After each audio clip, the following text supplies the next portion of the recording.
have to wait. Dutton Ranch, new series now streaming on Paramount Plus.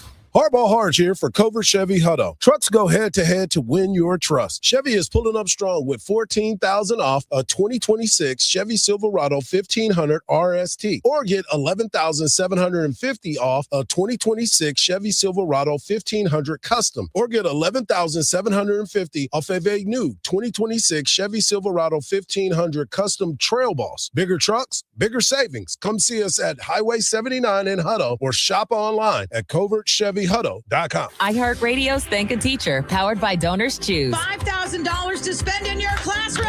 Thanks to you, more than 50,000 teachers have been recognized for the amazing work they do in classrooms across America each and every day. $5,000 in school supplies. I'm so excited. Congratulations! We're helping get teachers the resources they need to inspire the next generation. All the people who help our children to learn and thrive, it's a partnership. We can't do it by ourselves. Just go to iHeartRadio.com/teachers. From the Audio-Visual Consultation Studios, Sports Radio 1300 The Zone, KDET AM Austin, your home for the Horns, and the #1 preset in your car and on the free iHeartRadio app.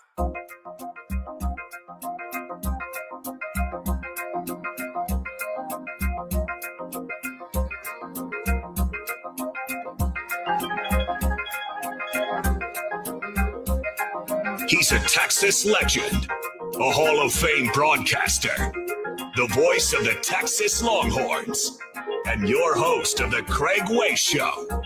Here he is now, Craig Way.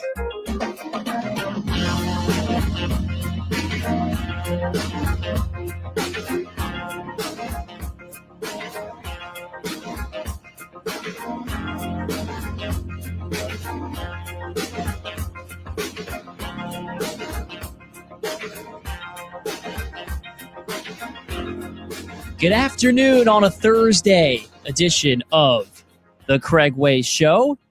My name's Jake Herman, filling in for Craig, who is out in Hoover, Alabama with Longhorn baseball. They'll begin SEC tournament play tomorrow afternoon right here on the Zone, 3 o'clock, weather permitting. And now we know their opponent, the Arkansas Razorbacks. Good afternoon, everybody. So happy you're with us. Jake Herman here hosting for you today in place of Craig, who we will check in with later. Luke Rubenstein is behind the board producing on today's show. And we've got a lot to get to from Longhorn baseball, who will practice a little bit later on today. We'll hear some thoughts from Jim Schlossnagle that he had with the media in Austin yesterday before the team went out to the Birmingham area to get ready for this SEC tournament. We'll also hear some thoughts from Craig Way, who is out there with the team in person. We've also got some UT softball to discuss. The Longhorns, led by head coach Mike White, will begin their fight to return to Oklahoma City and defend their national championship crown. 8 o'clock Central tonight, the Longhorns will take on Arizona State. You can hear the game on the iHeartRadio app. Andrew Haynes, the voice of UT softball, has the call, and you can hear it on Retro Austin. We're going to talk to Andrew Haynes a little bit later on in the show. That'll be in the 4 o'clock hour. That's far from the only softball coverage that we've got on deck for you. Thomas Jones covers the team for the Austin American-Statesman.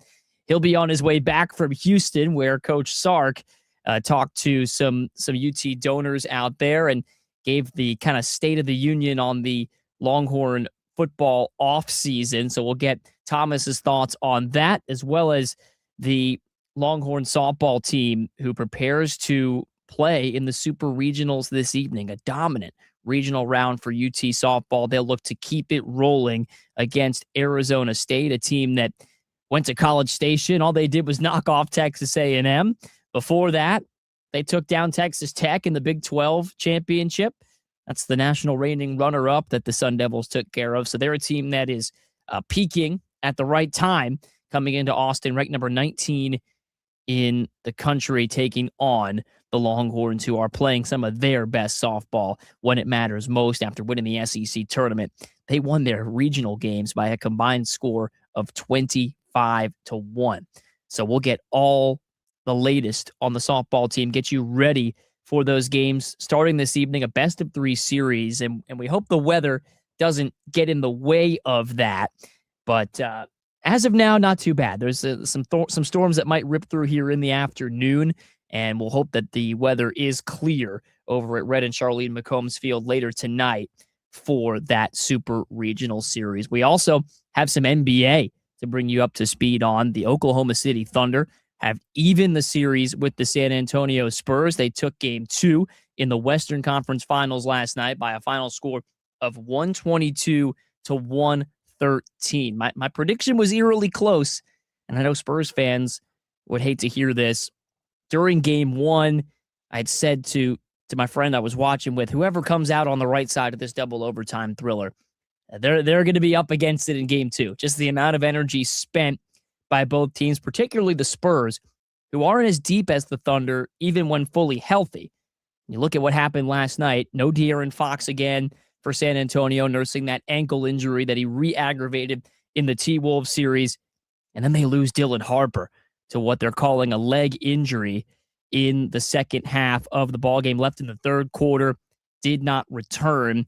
And that's trouble. The Spurs need every guard they have to win the series. They're down two of them. I would argue Fox and Harper, it's their probably third and fourth most important players. Obviously, you put Victor Wembanyama at the top of that list, and Steph Castle, who had some highs and lows in his performance last night. He's probably number 2.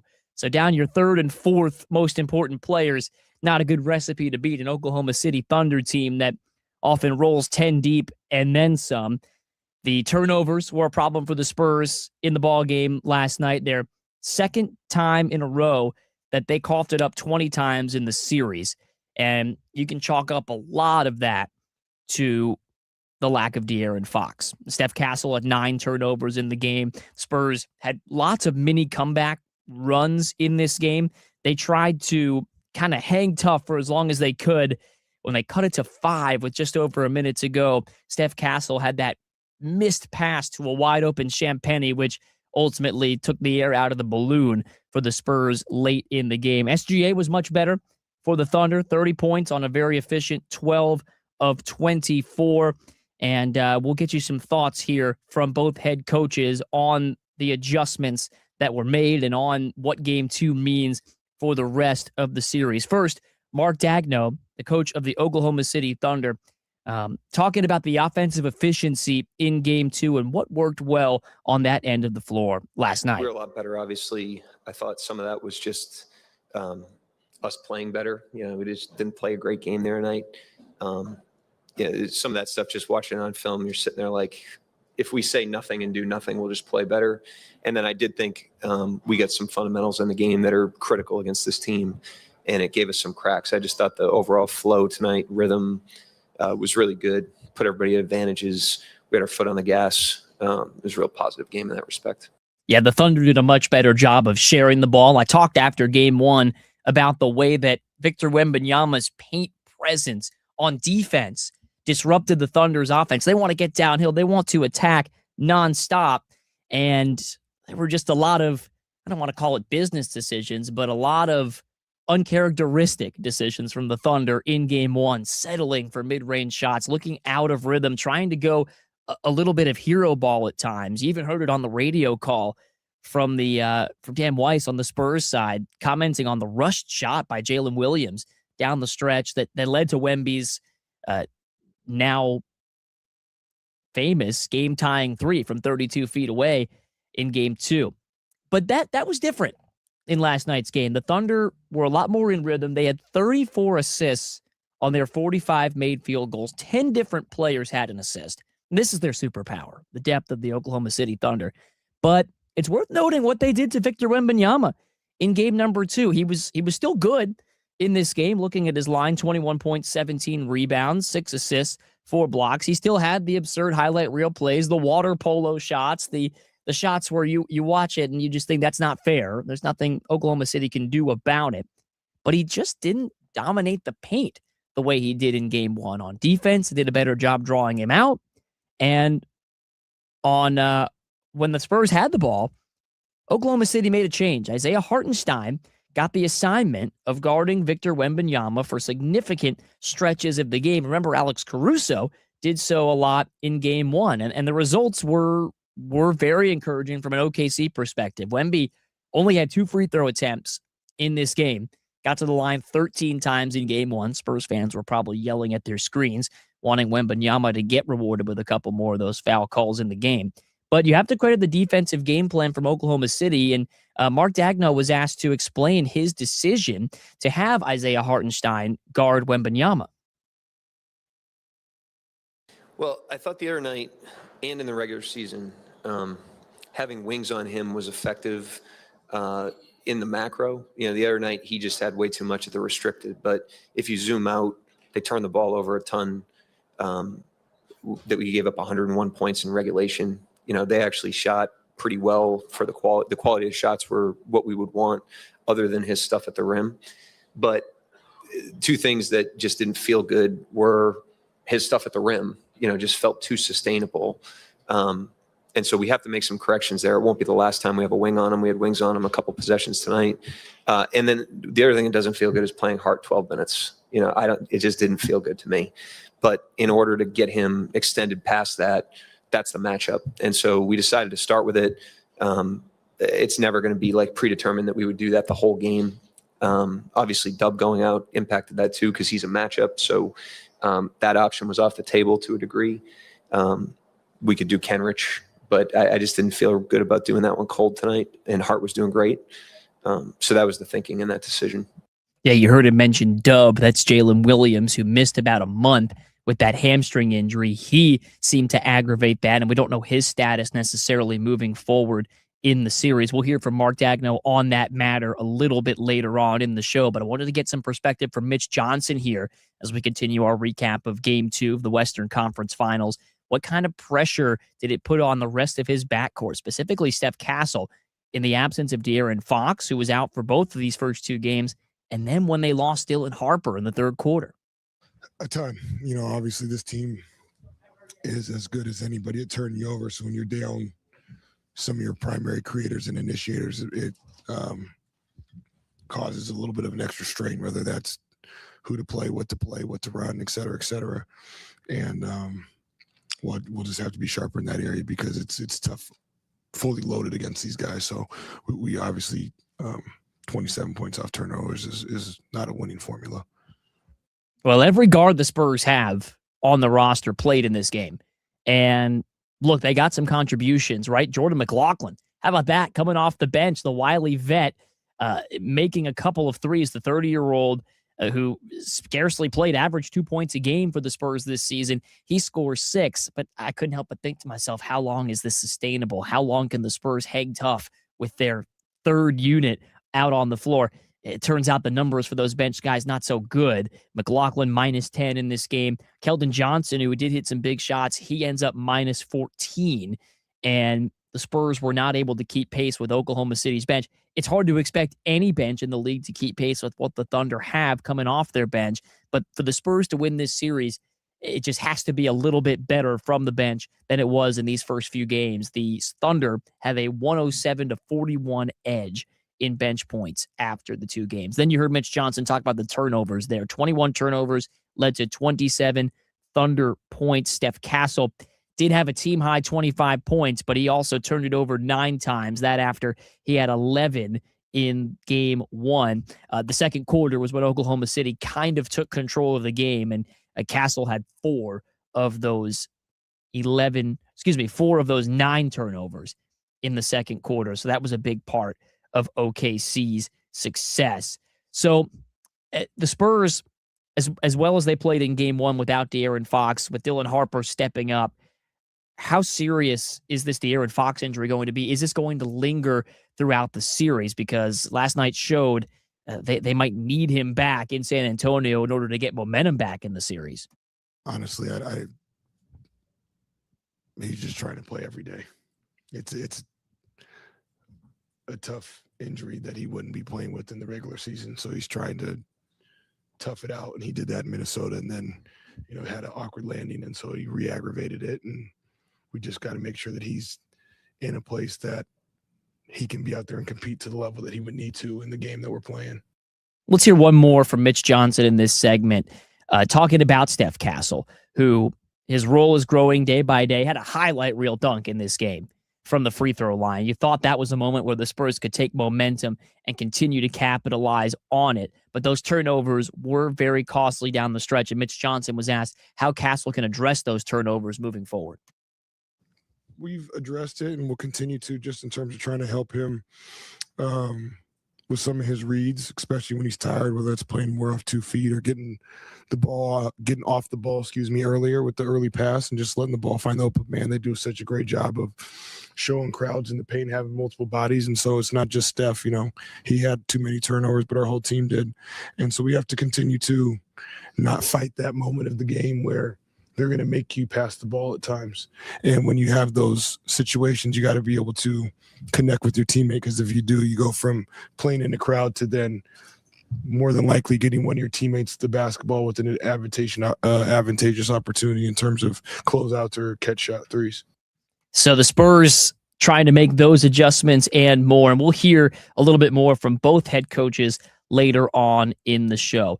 I mentioned we've got a lot of Texas softball talk coming up. In the next segment, we will hear from Longhorns head coach Jim Schlossnagle and his conversation with Mike Hardball-Harge and Mark Henry on the morning kickoff show from earlier today, which aired right here on 1300 The Zone. Before we do that, though, I want to let you know about this. The SEC tournament, because of weather, in Hoover today, expected to come through later tonight down in Alabama. They moved up those other quarterfinals, and Georgia and Mississippi State already in action. It's the bottom of the 7th, and the Bulldogs, who finished as the number 1 seed, the only team with a better regular season record than Texas in the SEC this season, they've got a 4-2 lead on Mississippi State in the bottom of the 7th inning. The other matchup coming up today in the SEC tournament, it's going to feature Florida and Alabama. That game's been moved up to 4:30. So we do have some baseball that will keep you in the loop on throughout today's show, but we're going to talk plenty of Longhorn baseball as well. Starting with the next segment here on AM 1300, The Zone, and the iHeartRadio app, it's time to take our first break. Get ready to cheer on your Round Rock Express right here on 1300 The Zone. From the first pitch to the final out, Round Rock Express baseball, only on 1300 The Zone. For all the things you have to do and places you need to be, let Uber take you there. Because there are nights out, airport trips, and car troubles in your area, there are drivers in your area.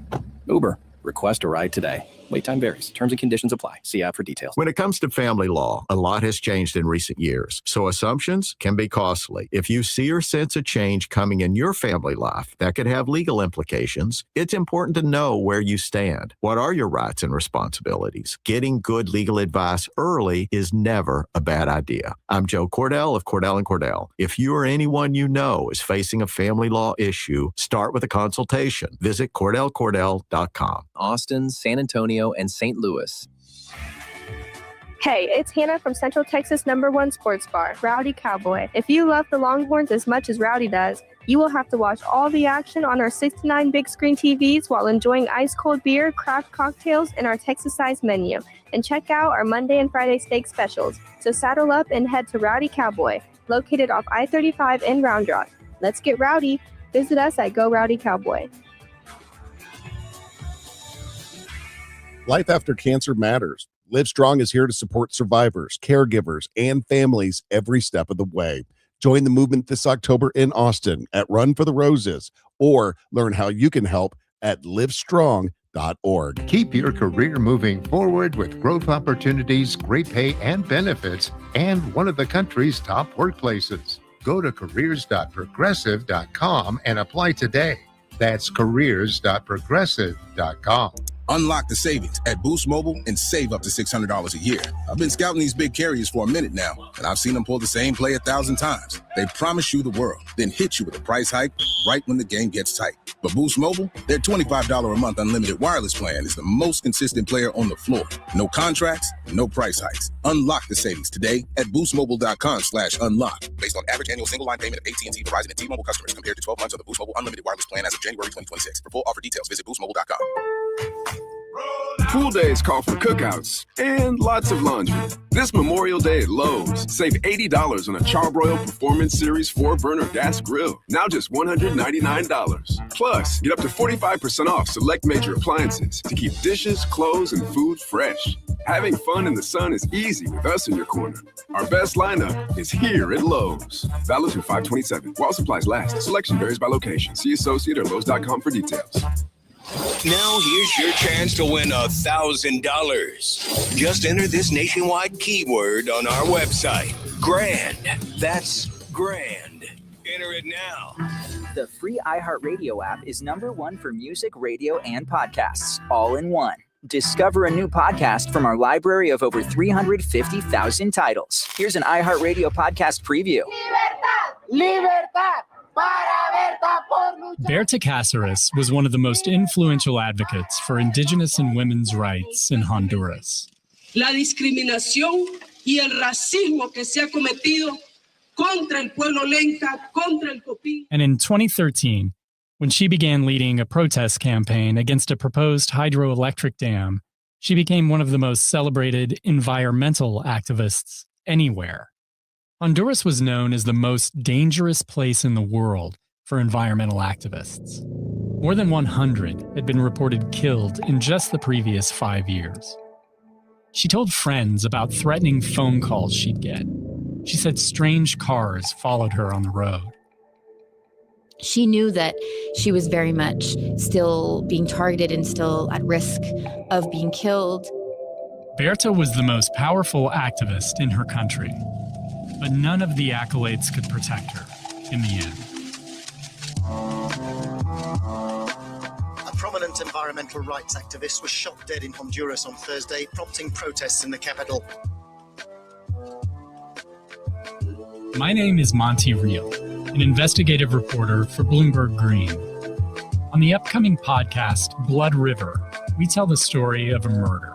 A murder in a place where murderers thrive, where about 97% of all homicides are left unsolved and unpunished.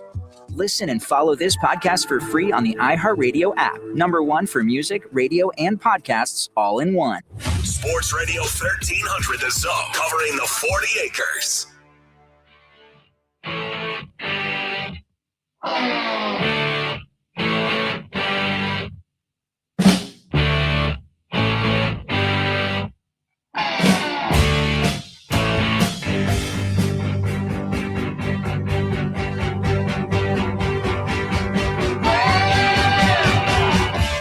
Jake Herman in for Craig Way on this Thursday afternoon. It's time to get you ready, as we will throughout the show today, for Texas's quarterfinal in the SEC baseball tournament, still scheduled for 3 o'clock tomorrow afternoon, weather permitting, right here on 1300 The Zone. As they do every Thursday, our friends at the morning kickoff, Mike Harbaugh-Harge and the world's strongest man, Mark Henry, got a chance to visit with Longhorns head coach Jim Schlossnagle for a conversation about his mindset, the team's mindset coming into this tournament, as well as some insights on the pitching plan, which is always kept a little bit more under wraps this time of year. Here was that conversation from the morning kickoff earlier this morning on The Zone. It's Thursday, so that means we get to talk to the head baseball coach for the University of Texas, our guy, Coach Jim Schlossnagle. And Texas is the #2 seed overall in the SEC tournament, finishing second behind the Georgia Bulldogs. Another 40-win season for you, Coach. And two things. Number one, congratulations on that. Congratulations on your players and their recognition in the SEC. And I really like the tight fade that you got. I noticed it yesterday. You got cleaned up a little bit. I don't know what's going on. What's going on? Yeah, and Barbara went a little crazy, but it's all right. It grows back. Yeah. No, it's good. It makes my hat feel a little better during the game. But no, we're excited to be down here in Hoover, and winning 40 games and 19 games in the SEC. I mean, that's a great accomplishment. It's hard to do. We're all very aware of what the standards are at Texas, however, and just looking forward to getting back on the field. It's been a while since we've played, and this is a fun environment down here. We got down here yesterday, until around 6:30, 7 o'clock, and we were able to go over and watch the LSU Auburn game for a little bit, and looking forward to ready to head to practice this morning, and then we'll watch some more baseball this afternoon, weather dependent. So I want to get into this too, because we talked about the awards that were given out. We talked about them all week long because I thought it was well deserved for Anthony Pack Jr. This was somebody that you kind of touched on at the very beginning of the year. Didn't know exactly it was going to play out like this, but you knew the young man was going to be able to compete. Then you look at the moves with Carson Tenney and, of course, Aiden Robbins. But the old man on the hill, Dylan Volantis, continues to get better and better, looks sharper and sharper. Do we expect to see Dylan tomorrow afternoon for a regular Friday afternoon start? I haven't decided if he's going to start yet. He'll definitely, more than likely the plan is for him to pitch in that game. But, we're trying to balance,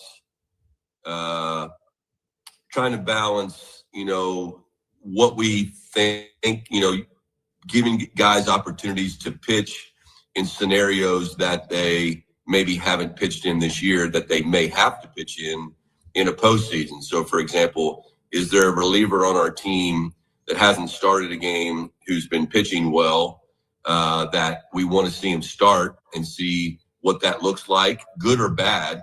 And then, at least if it comes to that in the postseason, he has a little bit of experience of starting. And is there a starting pitcher that you could see deep into a tournament if we got in a loser's bracket, or, deeper in, a longer tournament where we would need him out of the bullpen, and maybe they haven't done that. So we want to win the games. We want to stay here as long as we can, but we're trying to best prepare our team for next weekend. Coach, when you said you're trying to prepare your team for next weekend, does that mean that you would start one of your guys that is not necessarily the guy that does the best job for you right off the bat, so you can get to another team that maybe you're a more effective guy would serve you better? I mean, it's a good question. The thing we got to balance is, making sure the guys have the proper rest for next weekend. So, for example, let's say I was to throw Dylan next Friday. I'm not saying I'm doing that. Let's just assume that I was doing that. Then I wouldn't want to pitch him deeper into this tournament because I want him to be on full rest for next weekend, even if that's just for an inning or two on a Saturday or Sunday. So whoever's going to pitch next Friday, which we don't know who that's going to be, we would want to pitch them today more than likely so that they have proper rest for next week. So that's kind of what we're balancing out. Believe me, I want to win. I mean, I want to stay here. This is fun. It's way better than practice, even for me. And I love practice, but the players certainly would rather play the games than practice. And so, I certainly would I'm going to make decisions to give us the best chance to win games this weekend while keeping next week and the most important thing in mind. We're talking to Texas baseball coach Jim Schlossnagle as they get ready to take on Arkansas tomorrow afternoon right here on Sports Radio AM 1300, The Zone, as these two rivals. They always have some rivalries when you look at Arkansas and what Texas has been in baseball as well. But when you look at what Arkansas was able to do, and they continue to find ways to get it done, they had a bad break yesterday when they lost their big guy with looked like the hammock from what Coach Van Horn was talking about.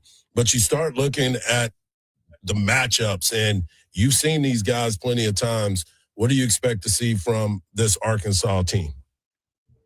Well, I know one thing. I don't care whether they've been playing great or whether they've been playing bad. Dave Van Horn coached team, especially in a postseason with as talented players as they had. The level of talent's going to fluctuate a bit for every single team, but they're so physical, right? They're so physical. You have to make pitches or they're just going to obliterate baseballs.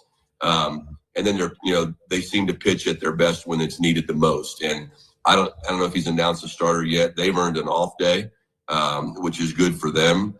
And if Hunter Dietz is truly the starting pitcher, then we're facing another first round pick. It's just like every day, almost every day every day in the SEC. So, I know Aloy is who you're talking about. Yeah. Looked like he grimaced. It might be a handmade. I certainly don't hope that for him and for their team. But they have other good players and they're playing really well. So, and like you said, I wasn't nearly aware of the rivalry between Texas and Arkansas like I was A&M in Texas or OU in Texas until we went there last year. And then when you play Oklahoma and you play A&M, you kind of expect, that kind of stuff. But I wasn't expecting the level of rivalry, let's call it, when we went to Fayetteville. So I'm sure that, their fans will travel, and I'm sure we'll hear about it. Coach, there's far more hate for Arkansas than there is for A&M. Like, I believe you. I believe you. Yeah, and that's. I knew it was. It just seems like there's levels, like there's stages, depending on when you were at Texas and different sports. It seems like you ask some people and it's like, oh yeah, Arkansas is the rival, and maybe you ask somebody else, oh no way, Oklahoma, and then some people with A&M. But anyway, it is what it is. We got to go play baseball. So before we let you go, I wanted to ask you too, Adrian Rodriguez, he continues to stay on that left side, working through some stuff. Mendoza trying to get back onto the field. And obviously we know that Grubbs is done for the rest of the season. What's the latest on the health of the Texas baseball team? I like to think we're getting better. First and foremost, Robbins, today will be a big day for us because I think he practiced a little bit yesterday just in the cages and catching a few balls in the outfield. I really want him to be able to go, not all out today, but he needs to move around and get some swings in today, and hopefully his stomach will allow him to do that. He was pretty sick, and then just getting caught up. And so, but I do anticipate him being able to play tomorrow. I think, the pitchers, there's a few pitchers that will probably not pitch this weekend, no matter what the situation is, just to kind of give them kind of an all-star break feeling, like a total reset on their body. Ruger would certainly be a part of that, maybe a reliever or two. But Adrian is feeling as good as Adrian's going to feel this year. And he's had a good day of BP yesterday. So I think we're in a good spot. Mendoza's not going to, be able to play defense, but I think with the way Borba has been playing third base and the way Timo is playing second and Larson really playing a good first base, I think we'll be fine in the infield. So I got this too. I was on the Borba for a Gold Glove train for a while because he's done an unbelievable job at first base. And then I see the all-defensive team, and he's not even on there. And then people are trying to say, well, he played multiple positions. But he played the majority of his time at first base, and he did a hell of a job. What's up with that? Yeah, it's, number one, we don't get to vote for our own players. That's the first thing. And number two is in these super leagues now, you got 16 teams, right? So we didn't play 5 of the teams. So, like, for instance, we didn't play Florida. I know Brendan Lawson's an awesome player, and I voted for him. But I only see Florida maybe on television or Georgia on television. So what I mean by that is it's hard to kind of garner votes when you don't play 5 of the teams. And so I normally only vote on what I see. I'll look at the stats and reputation, and some things are obvious, like Daniel Jackson was super obvious, right, as the player of the year. But I certainly Borba's very deserving of that. I'm just kind of giving you an insight into how tough it is to kind of vote and know who everybody is these days. Yeah, it is difficult, and that's why it's important, as you mentioned, that not just certain people are watching. It's got to be all eyes on it, because what he's been able to do at first base has been, just like you said, Kimball Schuessler, changing positions, finding a way to get it done, and watching Casey Borba over there at first base has been pretty talented as well. So as always, Coach, best of luck. We appreciate you taking the time, and we look forward to checking out the game tomorrow as you take on the Arkansas Razorbacks tomorrow afternoon, 3 o'clock. You can hear all the action right here with the voice of the Texas Longhorns, Craig Way, on Sports Radio, AM 1300, The Zone. Thanks, Congratulations, Coach. All right, have a great weekend. Happy Memorial Day. Welcome.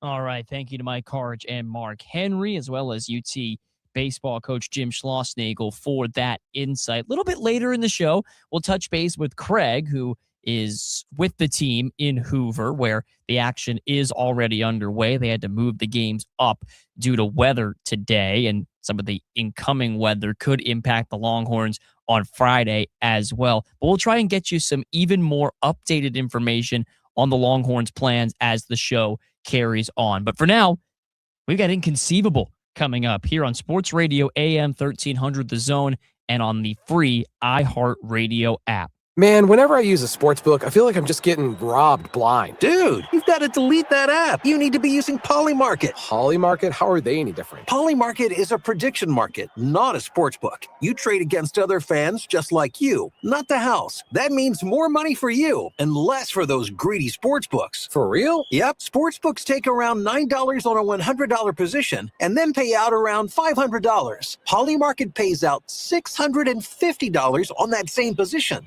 What's the catch? No catch. Even better, it's available in all 50 states. Polymarket is so confident that you'll never go back, they're giving you $50 free on your first trade. I'm deleting my sportsbook app. How do I get started?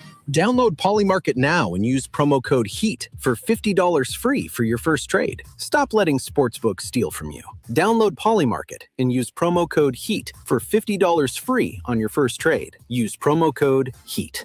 Trading not available in all jurisdictions. Check local regulations before trading. Restrictions and eligibility requirements apply. With the Ram Declaration of Deals, we're pledging our allegiance to the American people with great deals on the Ram 1500. Back with the legendary Hemi V8 and the Ram Heavy Duty. With the available Cummins Turbo Diesel delivering 1,075 pound-feet of torque, all backed by a 10-year or 100,000-mile powertrain limited warranty. Because nothing stops Ram. Hurry in for the Declaration of Deals. Excludes BEVs, applies to 2026 model year vehicles, non-transferable. Visit Mopar.com for complete details and a copy of the powertrain limited warranty. Cummins is a registered trademark of Cummins Inc. Ram and Hemi are registered trademarks of FCA US LLC. And now a word from our sponsor, Bud Light. There's nothing better than the clean, crisp... There's nothing better than the clean, crisp... what if we just got out of here and grabbed some Bud Lights? But man, we're on air for 4 more hours. They'll figure it out. Sounds good to me. Anything for the clean, crisp taste of Bud Light. Stock up now. Bud Light. Easy to drink, easy to enjoy. Enjoy responsibly. Copyright 2026, Anheuser-Busch, Bud Light Beer, St. Louis, Missouri. Sound familiar? At Mattress Firm, we understand there are many problems that can keep you up at night, like snoring, aches and pains, or sleeping hot. Our sleep experts have the unrivaled know-how to match you with a mattress that can help. And now at Mattress Firm, save up to $500 on Tempur-Pedic, plus get a $300 instant gift. For the great sleep you deserve, visit Mattress Firm. We make sleep easy. Restrictions apply. See store or website for details. This is the story of the one.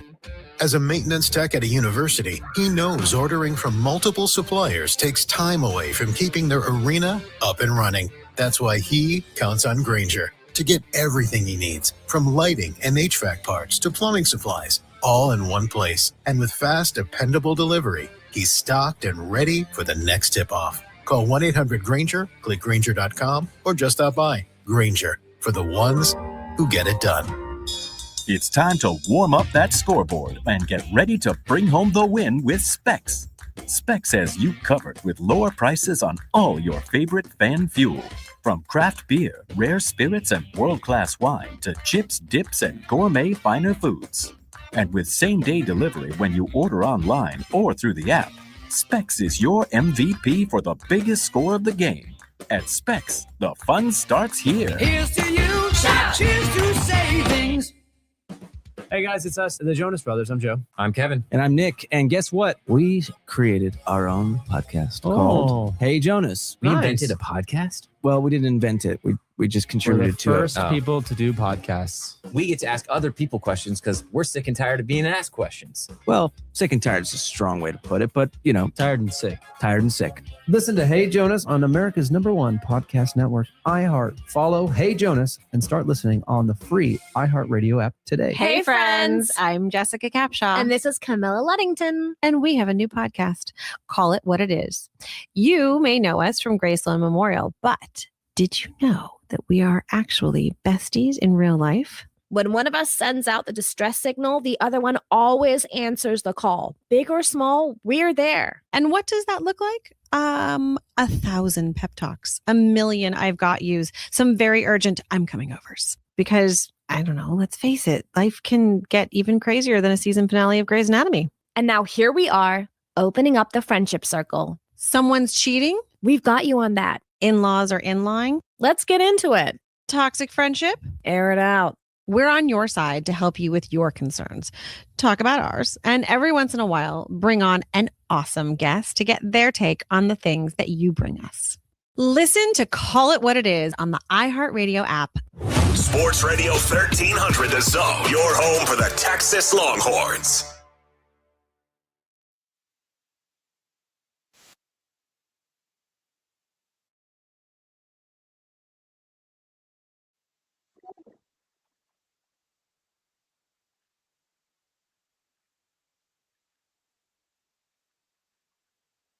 Inconceivable always means slightly different things depending on the day on which we are falling on the week. Of course, on Fridays, we take a trip down to Florida.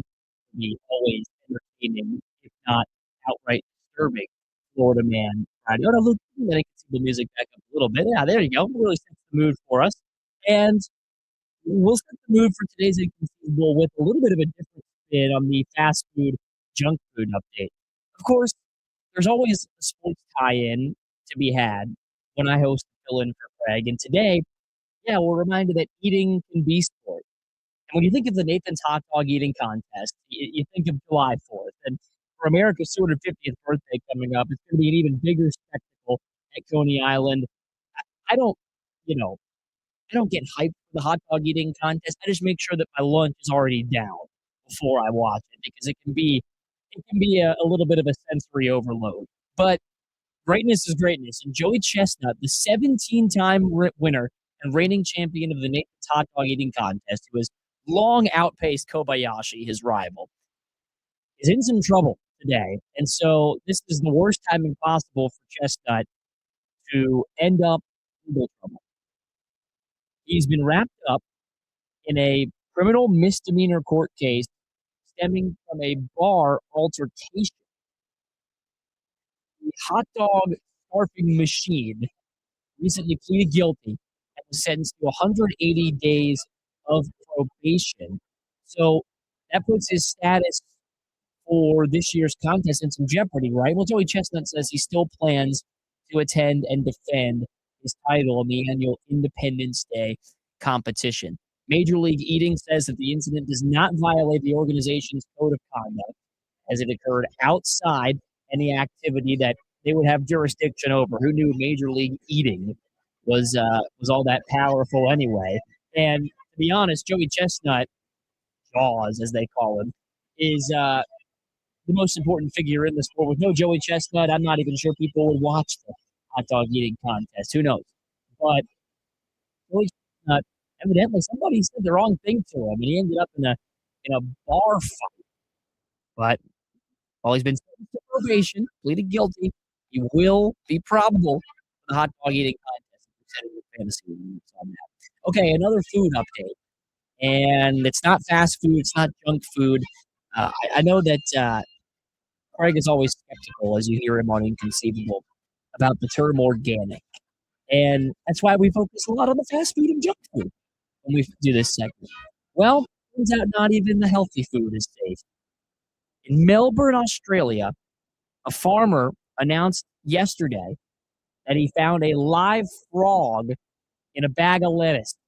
He was preparing a steak and salad dinner for 3 people when he spotted the frog among the leaves inside the sealed plastic bag he bought from a supermarket. He said, "There's a frog in the lettuce," and they didn't believe him.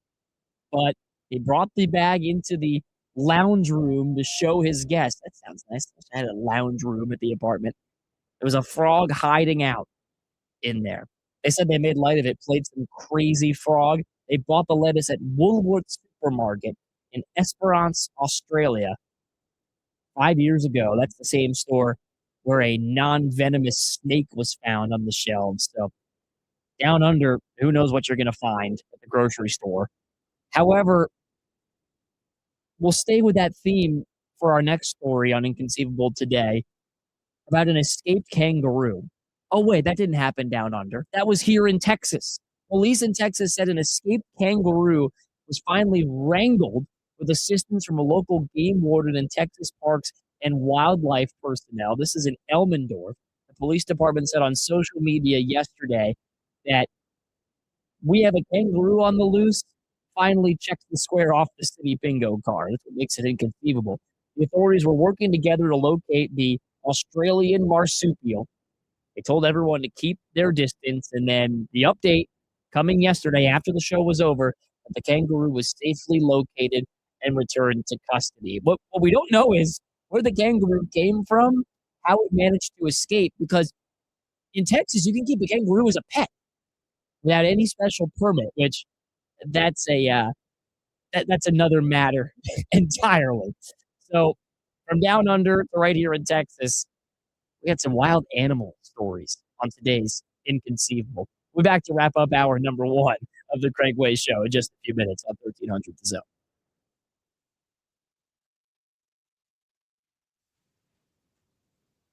Harge and Henry. Kawhi was on fire and did not let up until Mark. The check engine light came on. In that last game, what did it call? The old head? The old head. Oh, man, you saw yellow lights blinking all on the bench. LeBron, yellow light. Kevin Durant, yellow light. Kawhi, yellow. They were over there flashing. It looked like a hazard zone. Weekdays at 7. Get rewarded just for shopping with Simon Plus. Don't miss Memorial Day sales at Simon Premium Outlets and Mills. You can get points at scores of stores, access to exclusive offers, and exciting surprises. You've got an extra day off, so make it pay off with the best deals from brands you love all in one place. It's a summer kickoff thing. Join today at simonplus.com. Rewards program terms apply. See simonplus.com for details. For over 30 years, CertaPro Painters has been part of countless memories. Every wall tells a story, and we've been proud to help write them. We are more than just your local painters, with care, craftsmanship, and certainty. From the first brushstroke to the final smile, our promise is simple. Your home beautifully painted and worry-free. CertaPro Painters. That's painting happy. Get started today at CertaPro.com. Each CertaPro Painters business is independently owned and operated. Contractor license and registration information is available at CertaPro.com. Stay connected to Texas athletics and the 40 acres with the LHN app. Watch original content, behind-the-scenes access, interviews, press conferences, highlights, classic Longhorn moments, and select live events. It's your home for Texas athletics content all year long. And with new stories and features dropping all the time, there's always something new to discover. Best of all, the LHN app is free to download and watch. Download the LHN app today and take Texas athletics with you wherever you go. Hook 'em. Pantalones Organic Tequila. Because tequila is fun. Pantalone. Before they can cheer your name, you've got to make one. At Spurs Sports Academy, we're helping young athletes do just that with year-round basketball camps and tournaments for kids of all ages. It's all part of our mission of inspiring lifelong memories and building character through competition. To find your way to play, text HOOPS to 210-444-5021. Or head over to spurs.com/sports academy. I know that hiring can be challenging. You sort through tons of resumes and you get too many so-so applicants. You're just waiting for someone to match your role perfectly. Well, now there's a place where you can meet them fast. ZipRecruiter. Need to hire right away. Start your search for strong candidates. The right fit awaits. Build your team, build it sooner. Meet your match on ZipRecruiter. Just head to ziprecruiter.com/free right now to try it for free, and you're on your way to meeting your match. 4 out of 5 employers who post on ZipRecruiter get a quality candidate within the first day. So try it now. Go to ziprecruiter.com/free. Once again, that's ziprecruiter.com/free. Meet your match on ZipRecruiter. Try it free. Progressive can help you protect your home, auto, boat, motorcycle, ATV, and RV, and more. And if something wasn't mentioned that you had in mind, find out if it can be covered at progressive.com or 1-800-PROGRESSIVE, because it probably can be. Hi there, I'm John O'Hurley. You know our pets are beloved family members. But sadly, though, there are so many dogs that get euthanized every day due to the lack of funding. To give them a chance at adoption, I invite you to support Puppy Food Bank. Thanks to generous donors like you, all of the food sent to pet shelters from Puppy Food Bank never comes with a bill. So please go to puppyfoodbank.org and make a generous, caring $15 donation every month. Your donation will absolutely save pet lives. I'm Julian Edelman. That's Rob Gronkowski. And guess what, folks? We're teammates again. And we're going to welcome you guys all to Dudes on Dudes. Dudes on Dudes. That sounds a little weird, but that's what this is going to be. Roberto, what's Dudes on Dudes? Well, I'm a dude. You're a dude, and Dudes on Dudes is our brand new show, and we're going to see who the ultimate dude really is. The premise of this show is going to be, we're going to highlight players, peers, guys that we played against, legends from the past, and we'll get into the types of dudes. What kind of types of dudes are there, Gronk? A lot of different types of dudes. We got studs, wizards. We got freaks. Or dudes, dude. We got dogs. We'll break down their games. We'll share some insider stories and determine what kind of dude each of these dudes are. Is Randy Moss a stud or a freak? Is Tom Brady a dog or a dude's dude? We're going to find out, Jules. New episodes drop every Thursday during the NFL season. Subscribe on YouTube, follow us on Instagram, TikTok, Snapchat, and X. Go to Apple Podcasts and write a review about dudes that you want us to do. Listen on America's #1 podcast network, iHeart. Open your free iHeart app and listen now. We all use AI, but here, it never pretends it's real. AM 1300 The Zone. Guaranteed human.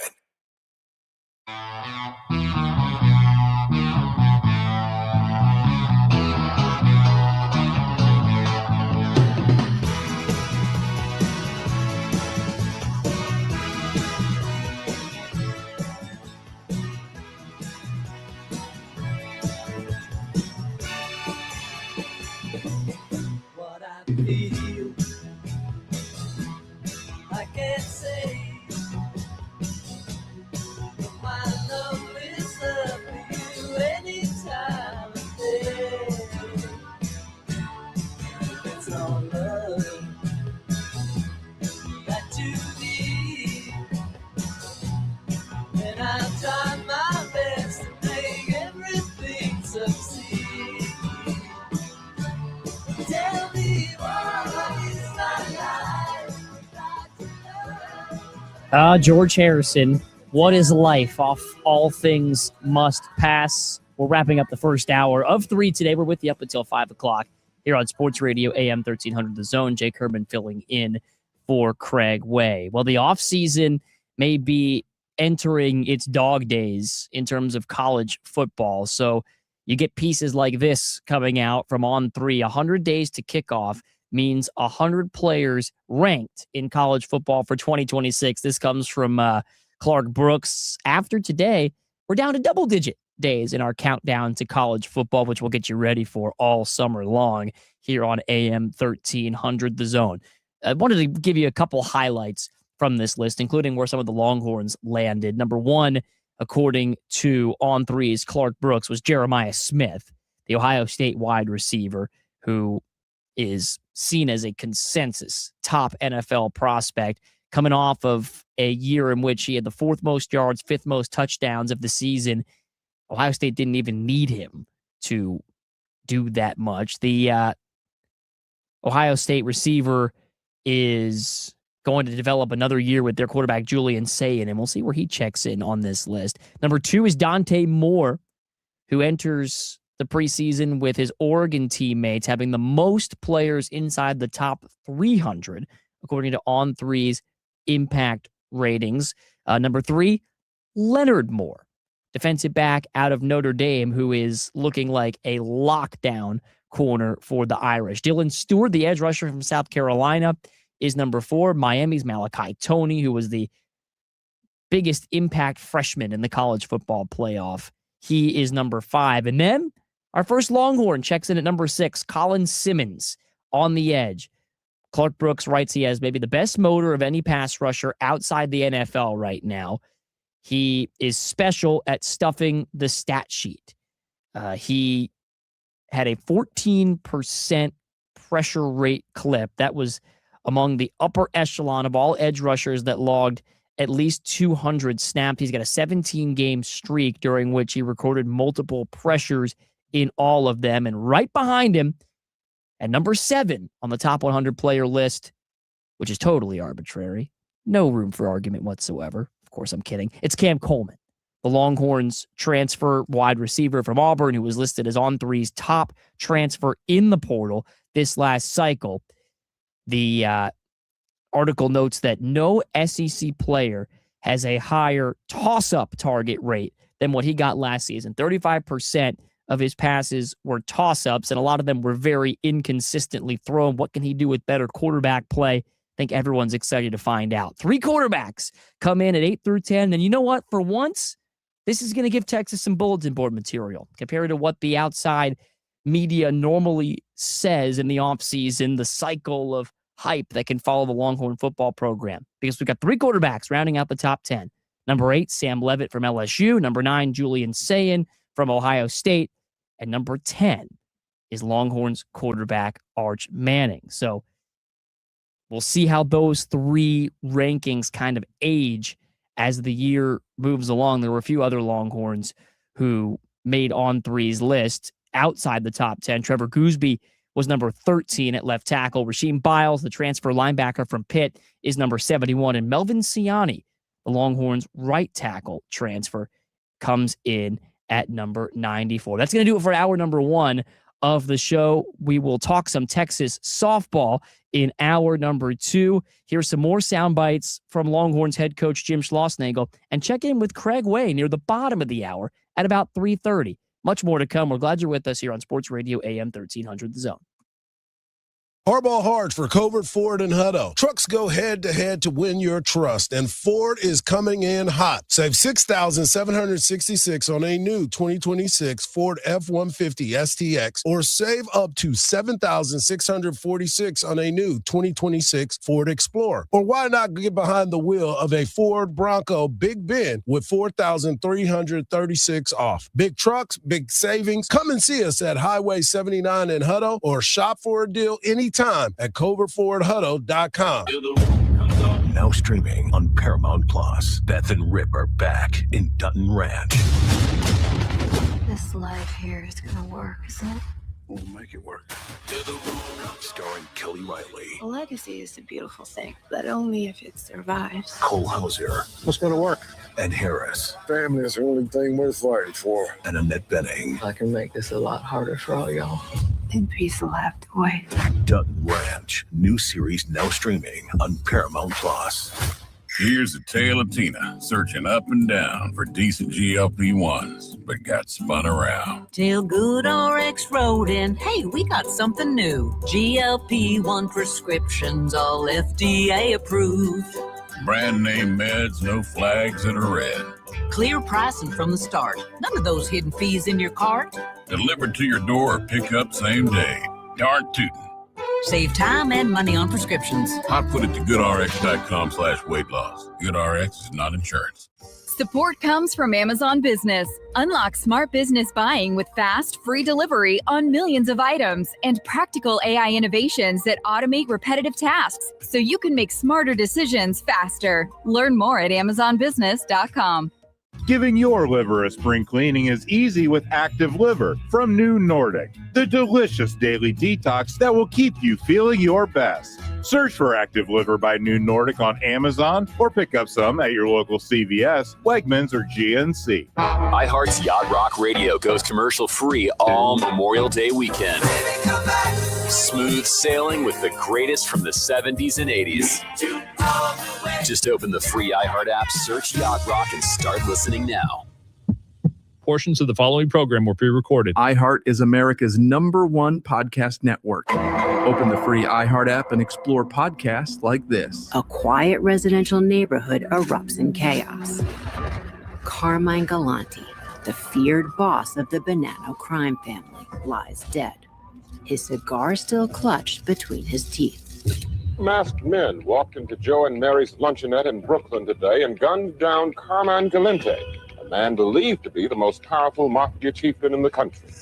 The execution sent shockwaves through the criminal underworld and set the stage for one of the most pivotal criminal cases in New York City history. From the minds behind the acclaimed television series comes Law and Order: Criminal Justice System. This isn't a scripted drama. These are real stories told by the people who have lived them.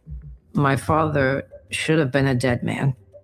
For decades, the mafia had New York City in a stranglehold, with law enforcement seemingly powerless to intervene. But the murder of Carmine Galante marked the beginning of the end. Discover how a group of young prosecutors took on the mafia, and with the help of law enforcement, brought down its most powerful figures.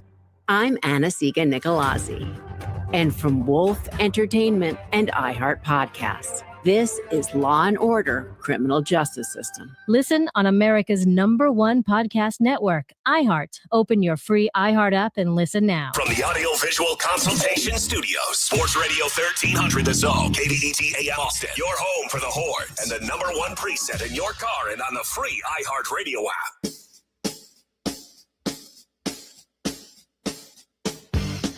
He's a Texas legend, a Hall of Fame broadcaster, the voice of the Texas Longhorns, and your host of the Craig Way Show. Here he is now, Craig Way.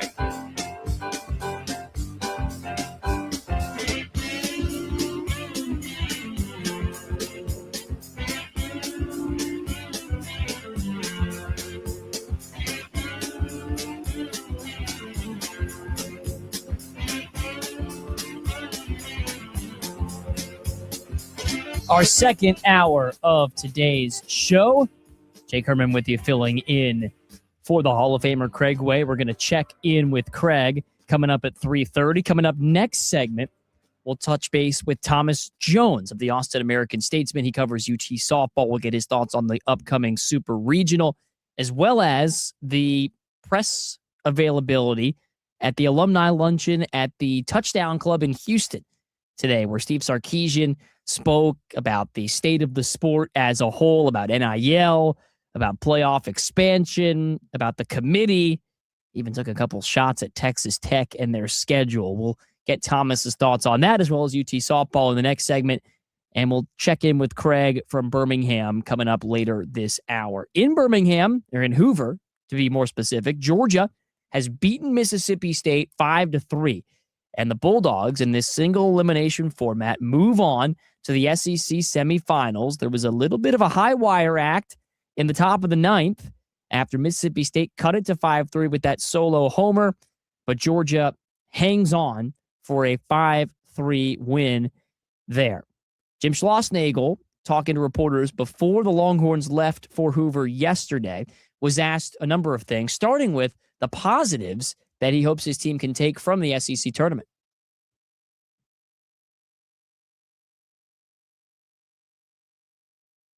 Win it.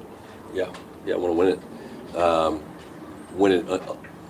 Win it under the right circumstances, under the right, within the right framework, I guess. I don't think you ever want to get used to losing or anything like that. I think it's good for us to stay sharp. I think it's good for our hitters to get competitive at bats. I think it's good for some guys who haven't pitched in a while to get super important innings. So within the right framework of what we're trying to do with the pitching, we want to stay there as long as we can. And it's fun. I mean, it's awesome. I can't wait to get there. It feels weird to watch the other games on TV. Haven't been a part of so many great conference tournaments in different conferences. I don't like don't like being here and not being there. It's more fun to be there. But speaking of that. So now the Longhorns are there in Hoover, and a question Jim Schlossnagle was asked: will Ruger Riojas pitch at all in this tournament, given the shoulder injury?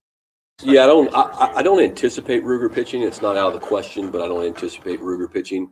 But the other guys will pitch. Yeah, at some point, whether it be in a starting role or out of the bullpen, haven't quite decided yet. Maybe we'll get more on that from Craig a little bit later on in the hour. How about Anthony Pack Jr., one of the SEC's Freshman of the Year, a second-team All-SEC outfielder for the Longhorns, and just a chance for Schloss after reporters also visited with Pack at the Longhorn dugout before they left for the game. And we'll hear some of those sound bites tomorrow on the show. What is the value that he brings to this team as a whole? His impact. Yeah, it's meant a lot to the team. He's one of our best players. He said, I don't know where he hit to start the year, but I don't remember that far back, but he certainly hit at the top of the order. He's one thing I love about him that's very rare is most really good high school left-handed hitters struggle with college left-handed pitching. In my experience, it takes him a while to adjust to that, and he's handled those guys. So I don't have to really pay attention to who hits in front of him, who hits behind him. For instance, the other day, I think we had Pendergrass hitting ninth and Pack leading off when Robbins couldn't play. And normally I like to have some balance in the lineup, but he handles the lefties. So, but he's driven in runs. He's gotten big hits. He's remained consistent. He's gotten better as an outfielder. He's close to 20 bags, I think. Yeah, he's got 20. He's got 20. So, yeah, I mean, he's a really good all-around player. I think he's going to be a leader in this program in his own way. He's super confident. I think he loves Texas. In an era where you have a lot of turnover on college rosters in various sports, he will certainly remain a constant at Texas, and he's one of those players you build around.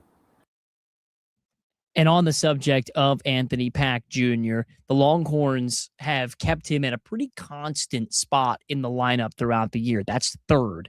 Now, with Texas struggling to generate consistent production from the bottom of the lineup, Schloss was asked, have you considered maybe dropping Pack in the lineup? And what's the psychology or the philosophy, behind that number 3 spot for Pack? It's an interesting question. I've thought about it in a lot of different ways. Probably leave him third, but haven't fully decided. Could leave him there. I mean, part of me likes Robbins, getting up as often as possible. Another part of me likes him hitting with, for sure guys on base. Not for sure. nobody's for sure, but Anthony, he'll take a walk and he also gets hits. So he's not afraid to take pitches. Whereas Robbins, he wants to get going. He wants to swing. Another goal. Now, for Texas trying to get the top of the lineup to maximize its production, those guys at the top, Robbins, Tinney, and then you just heard Pack at 3. You try to set up the rest of the lineup to position yourself for success, to give them RBI opportunities. Schloss was asked for more behind how he sets up the lineup 4 through 9 to get the most out of his top 3.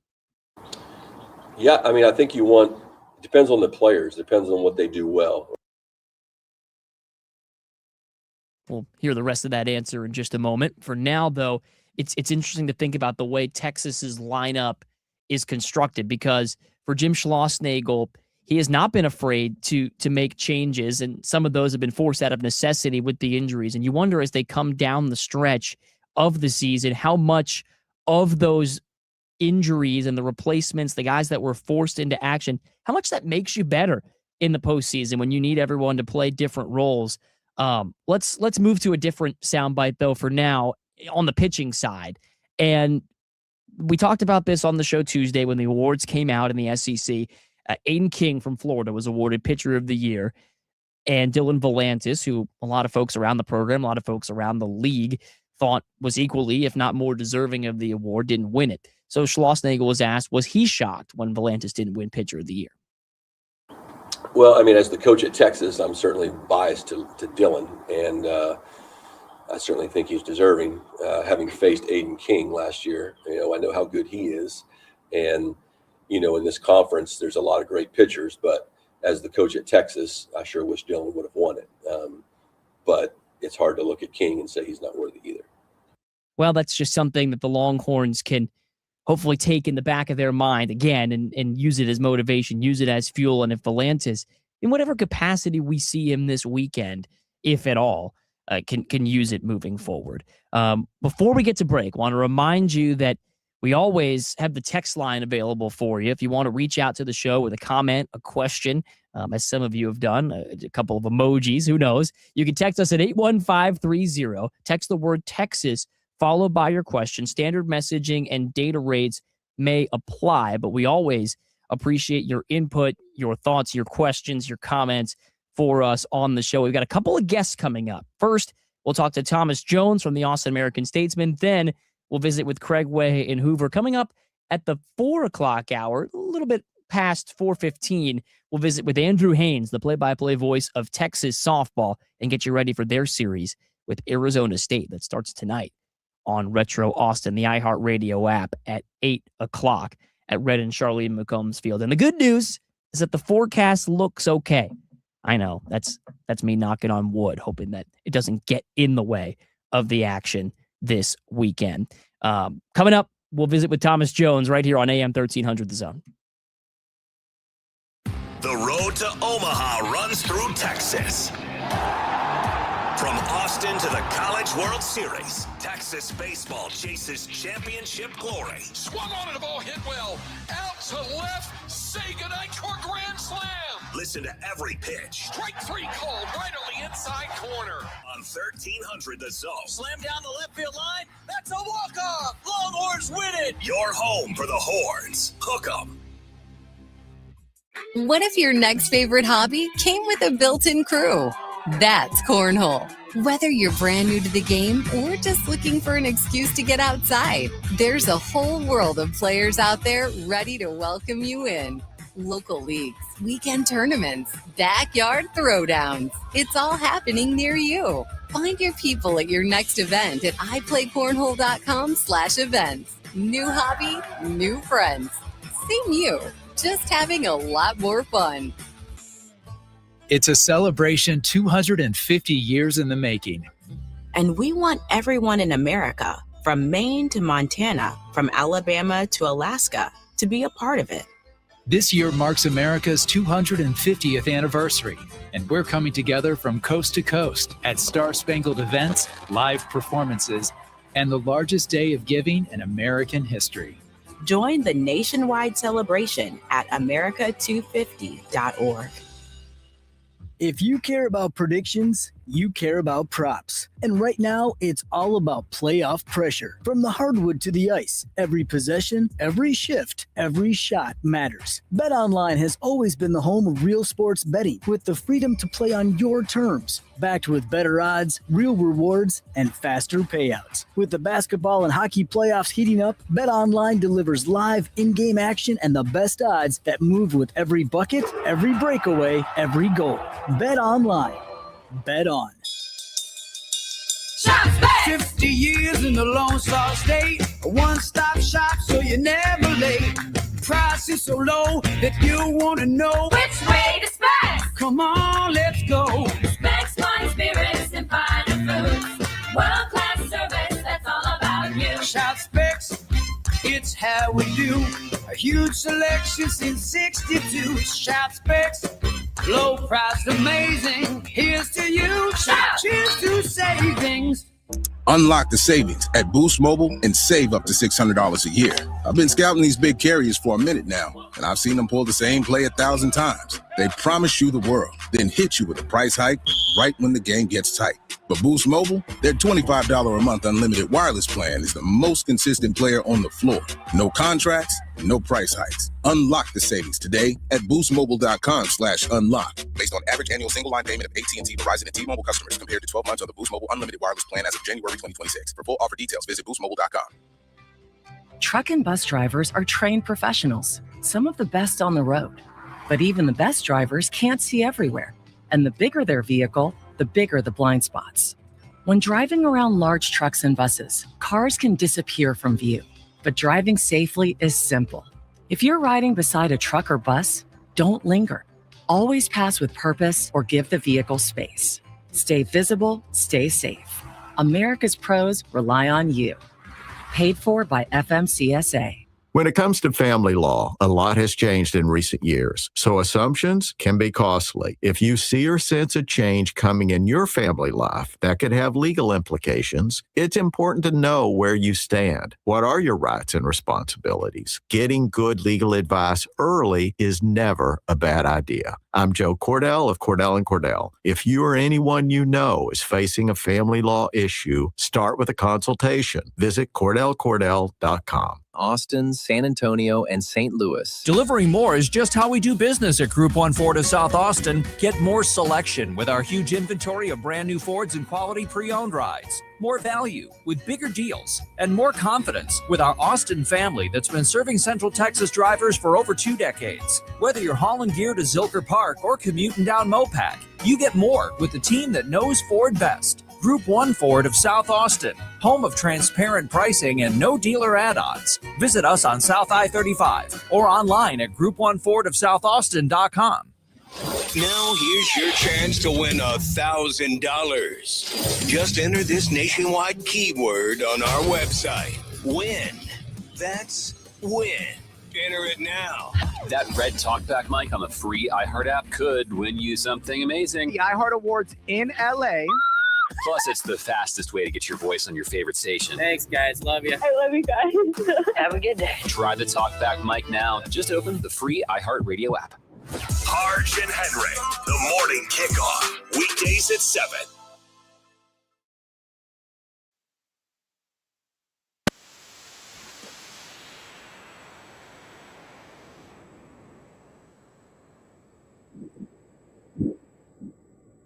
Glad to have you with us here on AM 1300 The Zone, and glad to be joined by our friend from the Austin American-Statesman, that is Thomas Jones. And Thomas, thanks for making the time for us. I know it's already been a busy day for you out in Houston with Longhorns head coach Steve Sarkisian. I wanted to get some of your biggest takeaways from that before we dive into Texas softball.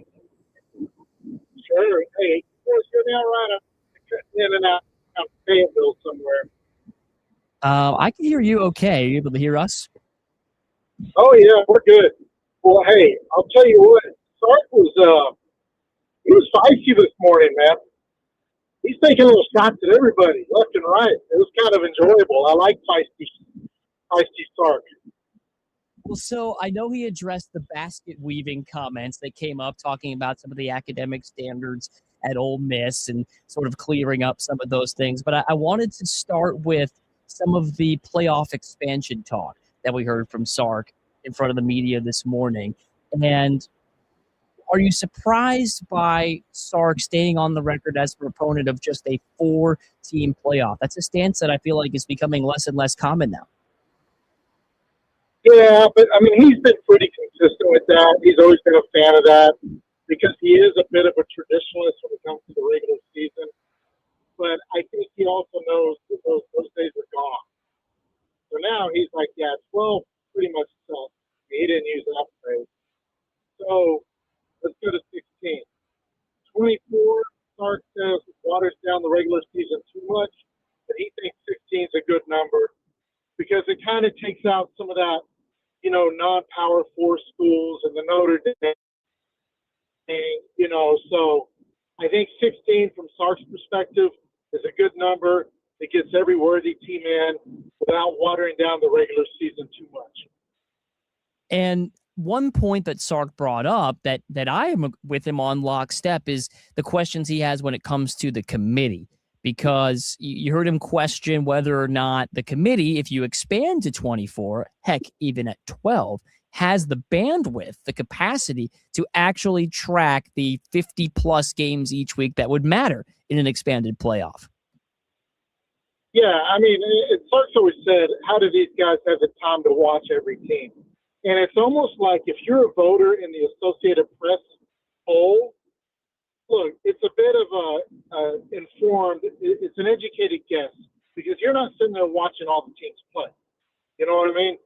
You're absorbing information from teams you haven't seen play, and you're getting second-hand information. You're getting second-hand information that you trust, hopefully, and you're using that to make a vote. Well, the committee's the same way. They're not seeing all these teams play every game. They're using an educated guess And I agree with Sark on that. I wish there was a way to take the freaking committee out of it. The whole concept of having a committee determine playoff teams, I think, is ridiculous. I think at least go to, hey, the top 4 teams in every Power 4 conference get in the tournament. Okay? Now, however those conferences determine their top 4 teams, that's what you go with. The onus is then on the conference tiebreakers and rules and all that stuff. I think that's a way better way to do it. Eliminate the committee. Maybe you need it to determine seeding, but eliminate their role in determining who gets in the CFP.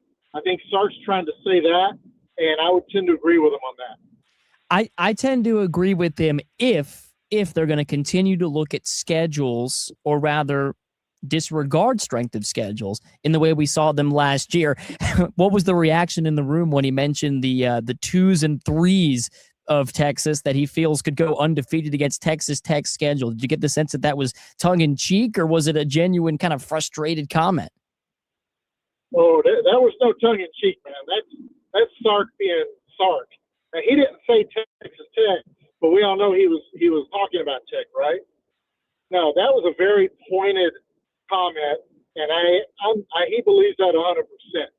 And that is definitely a jab. Like he said, you're not comparing apples and apples with some of these teams based on who they play.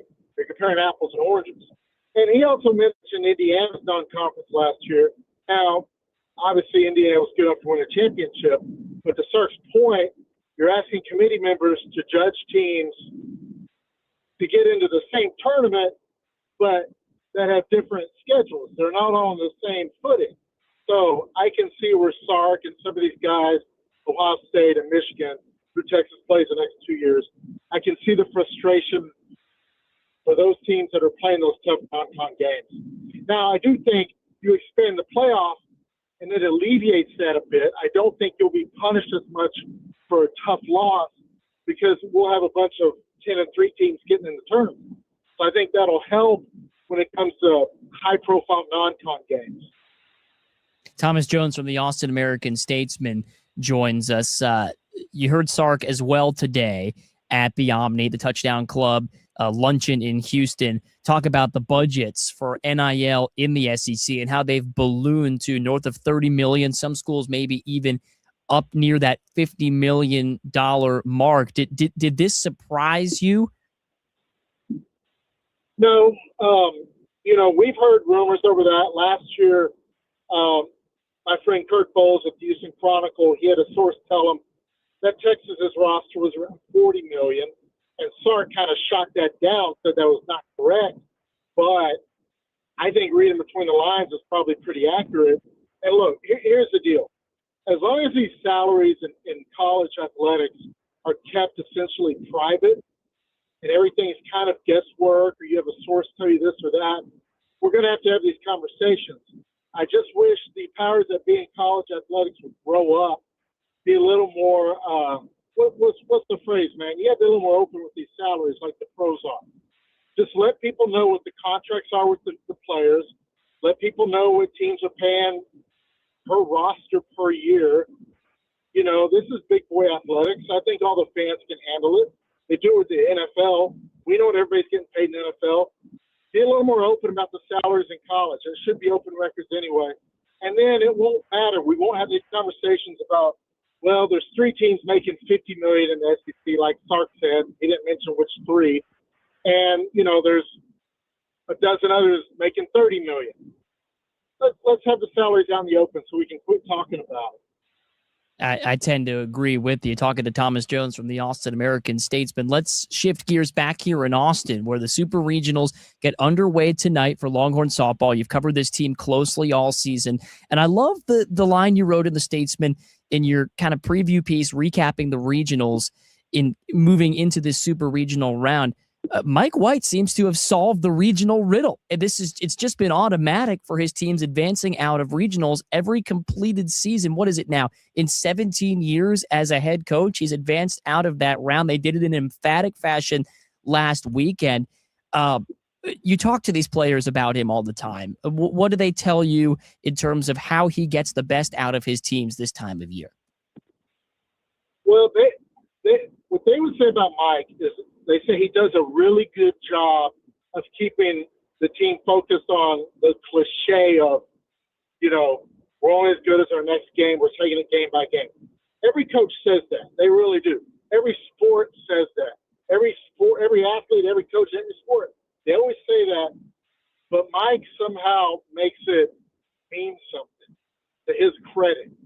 He's really good at keeping his team's focus on the task at hand, whether that's working on, a hit and run in a certain situation in practice, or whether it's a pitching matchup for the next game coming up. He's really good at keeping the team's focus. And that's easier said than done. You know what I mean? We always hear coaches say that. Well, a lot of coaches, they say it, but they don't live it. Mike lives that, and I think his really remarkable record, 16 out of 16. Remember, they didn't do it the COVID year, but it's unbelievable that he's gotten out of regionals every year as a head coach. And his team hasn't always had the most talent. They haven't always been the higher seeded team in these regionals, but they've always advanced. I think that's a testimony to the way he coaches, and he really keeps his players focused. What are some of the subtle differences that you notice from the way this team has played over the past 2 weeks, starting with the SEC tournament through the regionals, that have all kind of clicked together here at once to have the Longhorns winning in such dominant fashion? Well, it's the little things. Like, for example, they weren't getting a lot of production from the bottom of the lineup for a good 6 weeks, and that was an issue. And so you look at J.C. Nichols, right? She's a freshman third baseman for Texas. Man, she's already like a gold glove defender. And Tegan Cavan, the star pitcher, said, I think J.C.'s the smartest player on the team. This is a praise from a, MVP type of player for a freshman. But she wasn't that effective at the plate. She's hitting over 300. But over the last month or so, Mike and his coaches have gotten her to slap hit more and take advantage of her speed and kind of bang out some of these infield singles. And it's really worked. And they've kind of done that to tweak the bottom of the lineup. So that kind of testifies to their attention to detail. Look, what are the little things we can do better at? And they're doing better at some of those little things. And someone, like a Katie Stewart or Reese Atwood, Vivi Martinez, they're going to do their thing at the top of the ladder. Now they're getting production from everywhere again and focusing on those little things. That's what they've done really well this postseason so far. Katie Stewart continues to do Katie Stewart things, named a first-team All-American earlier this week, a potential National Player of the Year case. When you're making it on John Boy with your home runs getting broken down, that tends to be a pretty good sign. What kind of an impact do you think she's had on the rest of her teammates in that lineup? Because we know what she's capable of doing. Yeah, and they moved her up to the number 2 spot when the lineup was struggling a little bit. This was, before the postseason, before the SEC tournament. So she was hitting 4, protected by Reese Atwood at 5. So suddenly she moves up to 2, doesn't have Reese Atwood behind her. And what does she do? Same stuff. Keeps smacking homers, it doesn't affect her. And so the fact that she moves up in the lineup to number 2 doesn't let her affect her at all, and she's still producing. I kind of think it shows her selflessness, and it shows her, just lack of drama. She's there to work. She comes there to do a job. And if she, All-American candidate, Player of the Year candidate, if she can change where she hits the lineup and just do her job without complaining, everybody else can too, right? That's a good line of thinking there. And talking to Thomas Jones for just a couple more minutes here from the Austin American-Statesman. And there aren't many teams in the country, I think, that are as hot as Texas is right now. One of them's coming to Austin, though, starting for a super regional series tonight. That's Arizona State, who won the Big 12 tournament after going 11-13 there in the regular season. Went to College Station, beat Texas A&M twice to punch their ticket. Oh, by the way, Texas Tech was their opponent in that Big 12 tournament championship. So what stands out about the way Arizona State has been playing, and in your mind, what are the keys to this series? Yeah, they're good. They're really good. And I hope fans who saw that they were under 500 in the Big 12 don't get overconfident, because number one, they're one of the best pitchers in the country in Kinsey Brown. And as you mentioned, she outdueled Nigel Kennedy in the Big 12 championship game for Tech. She was one of the AUSL draft picks. I believe she's a second rounder a few weeks back. So she's a true ace. She's a big game pitcher. So that alone makes Arizona State dangerous. But they're also balanced, man. They got, they got their stars at the top of the lineup. But once you get down to that 6 through 9, they're really productive down there.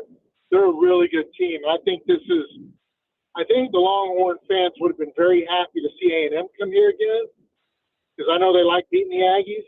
And I think beating the Aggies would be easier than beating the Sun Devils at this point. We'll see which team able to punch its ticket to Oklahoma City. Thanks, as always, Thomas, for making the time for us. Appreciate the football and softball updates you provide. All right, boys. And if you're curious, I just drove by Riverbend Disc Golf Course in Smithville. It's a good course. If you're in Bastrop County, go play that disc golf course, my friend. Hey, I haven't forgotten about that disc golf segment. That's coming up this summer. Mark my words. Thanks, Thomas. All right, boys. Thank you. That is Thomas Jones from the Austin American-Statesman. Coming up, we'll visit with Craig Way out with the Longhorn baseball team in Hoover, Alabama, here on a Thursday afternoon edition of the Craig Way Show, Sports Radio AM 1300 The Zone. Your summer travel budget is about to get $1,000 heavier. No way. You better start planning and listen weekdays for many chances a day to win bonus bucks.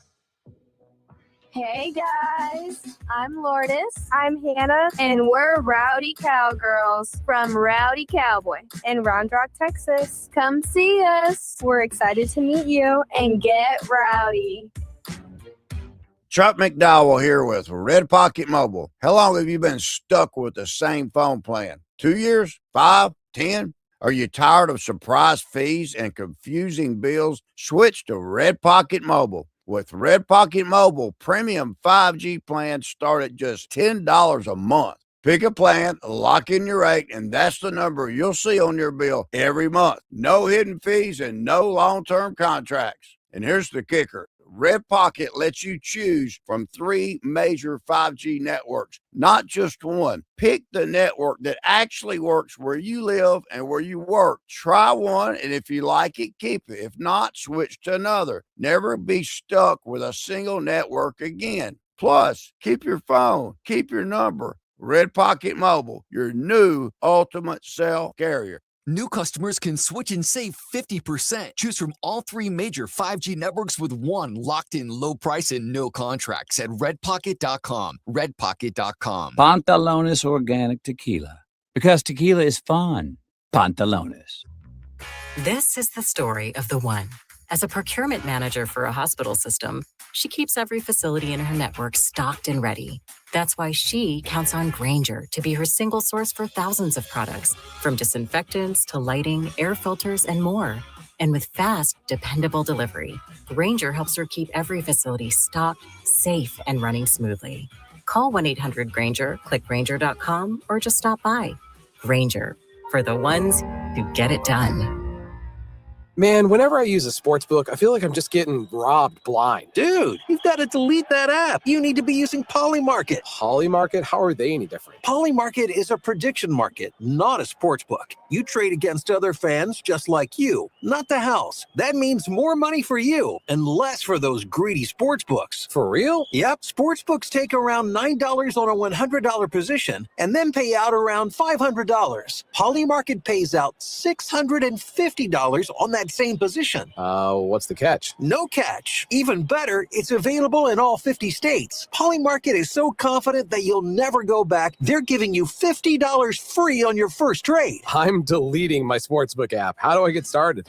Download Polymarket now and use promo code HEAT for $50 free for your first trade. Stop letting sportsbooks steal from you. Download Polymarket and use promo code HEAT for $50 free on your first trade. Use promo code HEAT.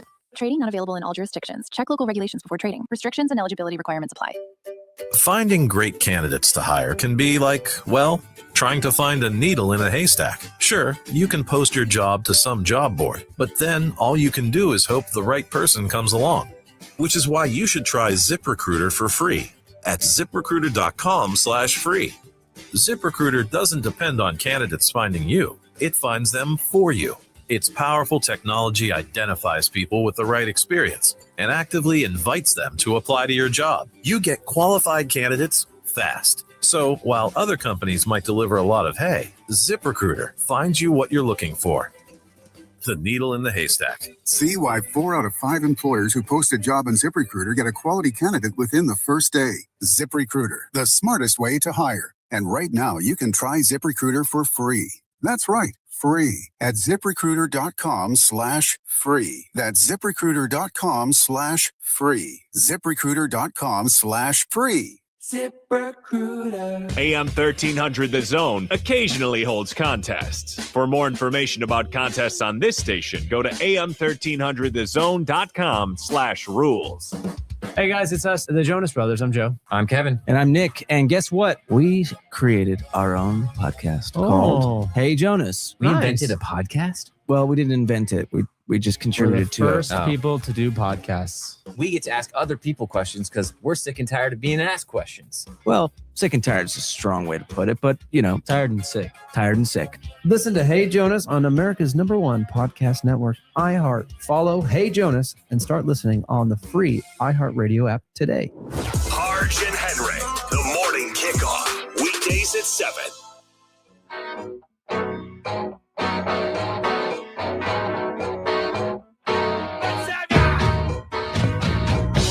It's the Craig Way Show with the voice of the Texas Longhorns and Hall of Fame broadcaster, Craig Way.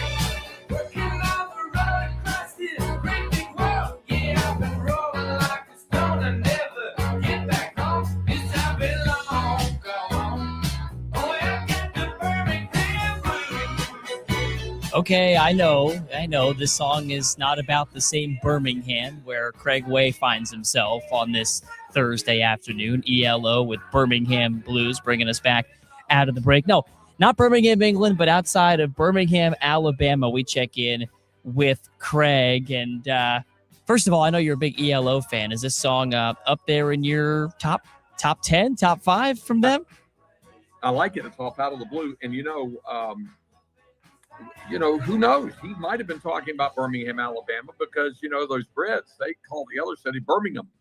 They don't say Birmingham like he just said. And he didn't do enough touring of the U.S. I saw him, Jeff Lynne's ELO, the renamed kind of band, on their last tour, the Over and Out tour a couple of years ago, and it was really good. So, the only blues that'll be going on is that they don't get to play because rain has threatened things.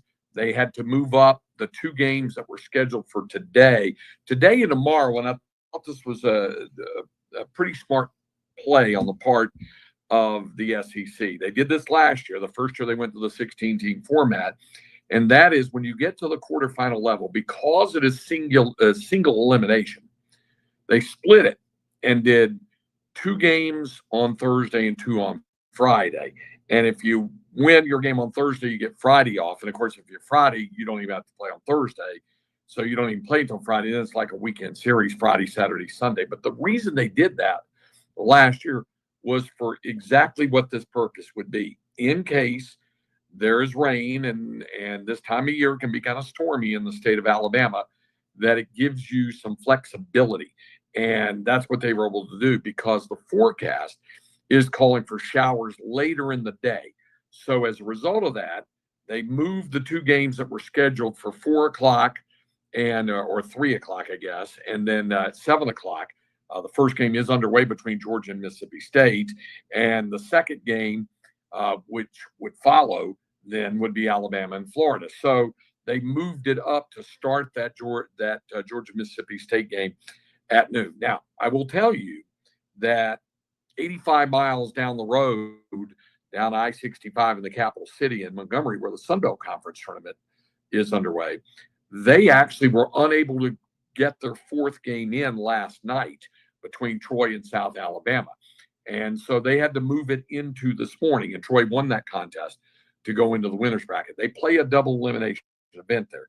So what that did was it pushed all of the remaining games back, and that included Texas State's scheduled contest, where they were scheduled to go earlier in the day, but now they won't go until 7:30 tonight in the winner's bracket against Louisiana. And that's kind of an important game for both of those teams. It's almost, Jake, kind of an RPI play-in game, if you will. Louisiana has a slightly higher RPI than Texas State. Texas State did sweep the Raging Cajuns during the regular season. And right now, they're battling to see if they can get into that last four in. Both have been listed in first four out and then last four in. So I think this game and the tournament at large would have a lot to say about it, because it is double elimination. They're in the winner's bracket. Texas State with its win of the 3-seed Appalachian State yesterday, and the win for Louisiana, the number 7 seed beating the 2-seed Coastal Carolina. They sent Coastal into an elimination bracket where they have to take on Appalachian State. If one of these teams, Louisiana or Texas State, were to reach the conference tournament final, I think they would probably be in, given the fact we have what's called a soft bubble this year, meaning there are spots for some bubble teams. That's why it's given hope to teams like Kentucky and Vanderbilt, even though I think they're probably out now. North Carolina State, those are some teams that are on the bubble. So as a result of that, I think both Texas State and Louisiana feel like they have something to play for. If either team, first of all, they always say in a double elimination tournament that the second game, in a lot of ways, is more important than the first, even if you win the first. And even if you lose the first, that second game is for survival. The second game in the winner's bracket gets you to the final, where you only have to win one game and you have 2 shots to do it. So it's an important game tonight, weather permitting, just like the weather's permitting here in Birmingham, or Hoover, which is on the south side of Birmingham. So it's about 85 miles north of Montgomery. Yeah, we've been keeping an eye on the bubble, and perhaps there's no better evidence of that soft bubble you talked about than what's going on with Kentucky in the projections. They dropped out of both Baseball America and D1 Baseball's projections after their loss to Vanderbilt. Now they're back in, and it's a weird resume, right? Because the top 30 wins are there, the RPI is there, and yet Kentucky lost more series than it won this year. Yeah, and then the flip side of that is, okay, were they losing their series to? They were losing the teams in the number 1 power. The conventional wisdom since it went to the 30-game conference schedule has been that in the SEC, if you win 13 of your games, 13 of 30, and a decent RPI, like say, inside the top 55, maybe inside the top 50, you have a real good shot to get in. And I think that's what Kentucky is kind of holding on to in terms of their hope right now. The RPI is, whether folks want to believe it, admit it, accept it, whatever, it's a chief tool of the NCAA Tournament Selection Committee, especially when it comes to who gets in and who does not get in. It's less so, I think, with who might be regional host, because then they're going to look at, say, your last 10 ball games. They're going to look at how you did in conference series. They would look if it was applicable against other possible regional hosts in head-to-head competition. So I think that applies more there than it does in terms of making the field. But in terms of making the field, yes, I think you've got to, you've got to have a decent RPI to get in. And you mentioned the first 4 out. I mean, you've got 3 Sun Belt schools in Troy, Texas State, and South Alabama. Well, South Alabama probably played their way out with the loss to Troy. Troy sneaking closer to the last 4 in, and Texas State can get one step closer. Here's the weird thing. Texas State lost the series to Troy, but they swept Louisiana, who beat Troy. So that's where it gets really kind of sticky in terms of what you're looking at in terms of the RPI, strength of schedule. That's a big part of it as well. And, who else did you beat during the course of the year? Yeah, those are some of the differences, right? You have more data points on the baseball bubble than, say, the basketball bubble. But one thing they have in common is the concept of the bid thief. And if you're one of those Sunbelt teams, boy, you shed some sweat earlier today when Mercer dropped one of their games in the SoCon tournament. If they were to lose that tournament, Kendall Rogers from D1 Baseball says that's a bid thief coming in out of the SoCon.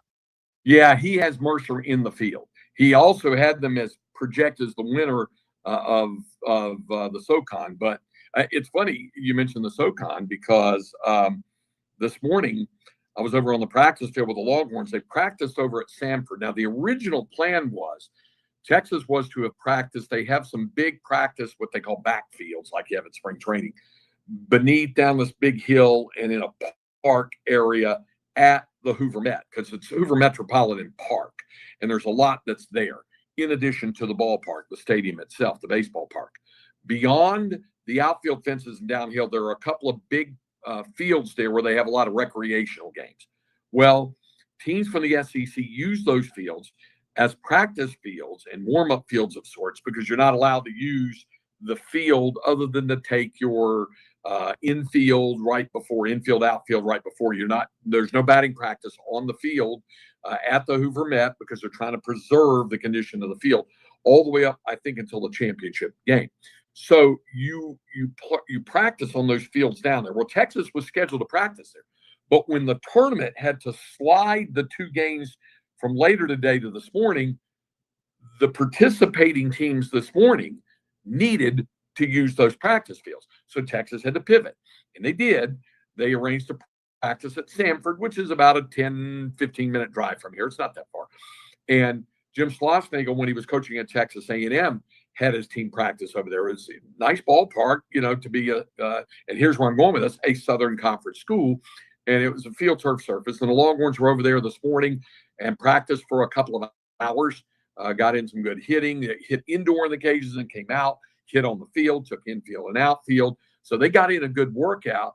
And they were talking about what a small people from Samford who was there, and they were very, very hospitable and welcoming of the Longhorns. And hearing the conversations they were having with some of the operations people from Texas, they were talking about the ballpark at Samford, which is it's a little bit different than a lot of parks. A lot of parks, these bandbox parks, the foul lines are very short and compact, and then it kind of goes out more thin. It's just the other way around. It's the foul lines are deep. They're 330 down the lines on both of them, but it's only like 355 to one of the power alleys and 360 to the other and 390 to dead center, because you got a big old grove of pine trees behind the fencing back there. So there were a lot of balls being hit out across the fence out of the ballpark this morning. They were talking about the small ballparks, and one of the small ballparks that the Samford people told us is the one at Mercer. And that's why Mercer had a really good year. And, they in addition to the fact they got a good ball club in the Southern Conference, but, that might wind up being a bid thief, as you talked about there, if Mercer makes the field regardless of how they perform in the Southern tournament.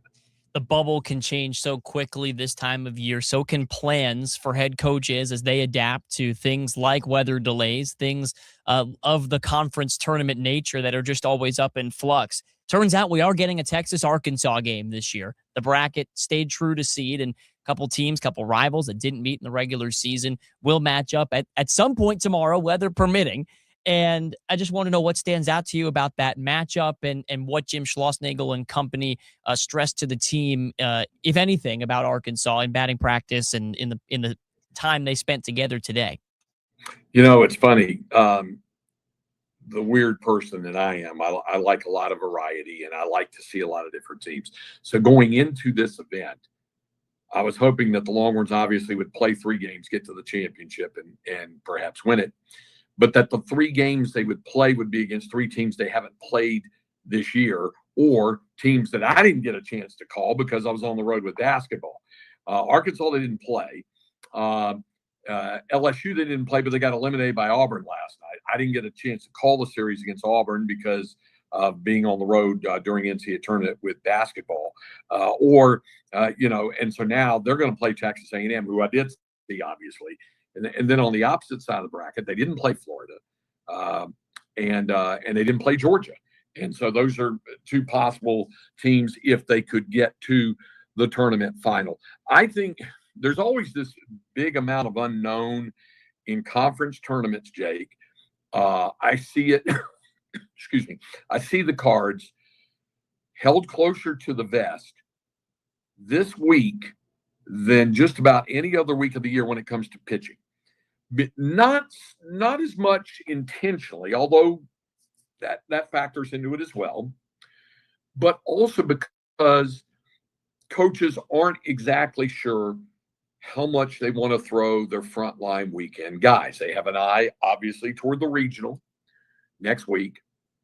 And I know the conventional thinking would be with a lot of Longhorn fans, hey, you're going to see a number 4 seed next week. You know, you could pitch a bullpen session against those guys. What you have to remember is that, and I rely on the wisdom of Keith Moreland, who says that every team that makes an NCAA regional, every team has at least one really good pitcher. And you know that really good pitcher is going to pitch the first game against the 1 seed on the Friday night. So that's something that coaches have to take into account. It's something that Jim Schlossnagle has to take into account. A few years ago when David Pierce was coaching the team, they played Air Force. They had a pitcher by the name of Paul Skeens, and they had played Air Force during the regular season, and Skeens did not pitch in the 2 midweek games. He caught, and I think he DH'd. Hit a couple of home runs, too. They split those 2 games with Air Force. He did pitch the opener, and the Longhorns won that regional opener over Air Force. They did enough offensively, and then they shut them down after that. But if you're going to face a really good pitcher, you have to take that into account whether you want your number 1 guy going. Now, that said, Dylan Volantis, if he were to start tomorrow night, and Jim Schlossnagle has not definitely decided that, but if he were to start, they would play. They would be playing an Arkansas team that we're hearing is probably going to start Hunter Dietz, their outstanding pitcher, because they kind of did it, piecemealed it together with a midweek and some guys yesterday to beat Tennessee. So not only that, if the Longhorns pitch Dylan Volantis, he would go on a full week's rest plus 1 day. Remember, he pitched a week ago today against Missouri. So did Hunter Dietz in that series at Kentucky. So they're almost expecting that they're going to see Hunter Dietz. Here's the other thing in play, and this is why I say coaches may play this a little closer to the vest. It depends on where you are in the national perspective. We know Texas is going to be a top 8 national seed. Where? Don't know. Probably how they perform here in Hoover might affect them 1 national seed line either way. Probably not more than that. If they lose the 1 game that they play here, if they play only 1 game and lose it, they might drop to a 6 seed overall, but probably not below that. If they run the table and win the tournament, maybe they go to 4. I mean, D1 has them projected as the number 5 seed. Baseball America has them projected number 4 seed. Maybe they go to 4. I don't think UCLA could no-show the Big Ten tournament and still be the number 1 overall seed, not even show up. It's just stay in LA. Georgia Tech, despite getting pushed by Virginia today, could and probably will still wind up the number 2 overall seed. North Carolina, I think, stands a decent chance to be the 3 seed or Georgia.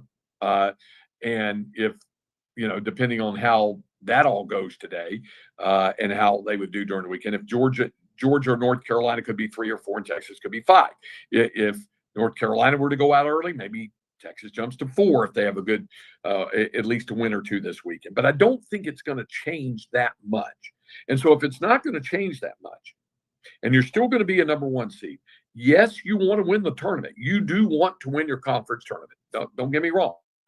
As Jim Schlossnagle says, and I've heard Augie Garrido used to say this, David Pierce said this, I've heard many coaches say, if you're going to play in a tournament, you play to win. You might as well go ahead and play to win it. I can hear Herm Edwards in my ear. Hello, you play to win the game.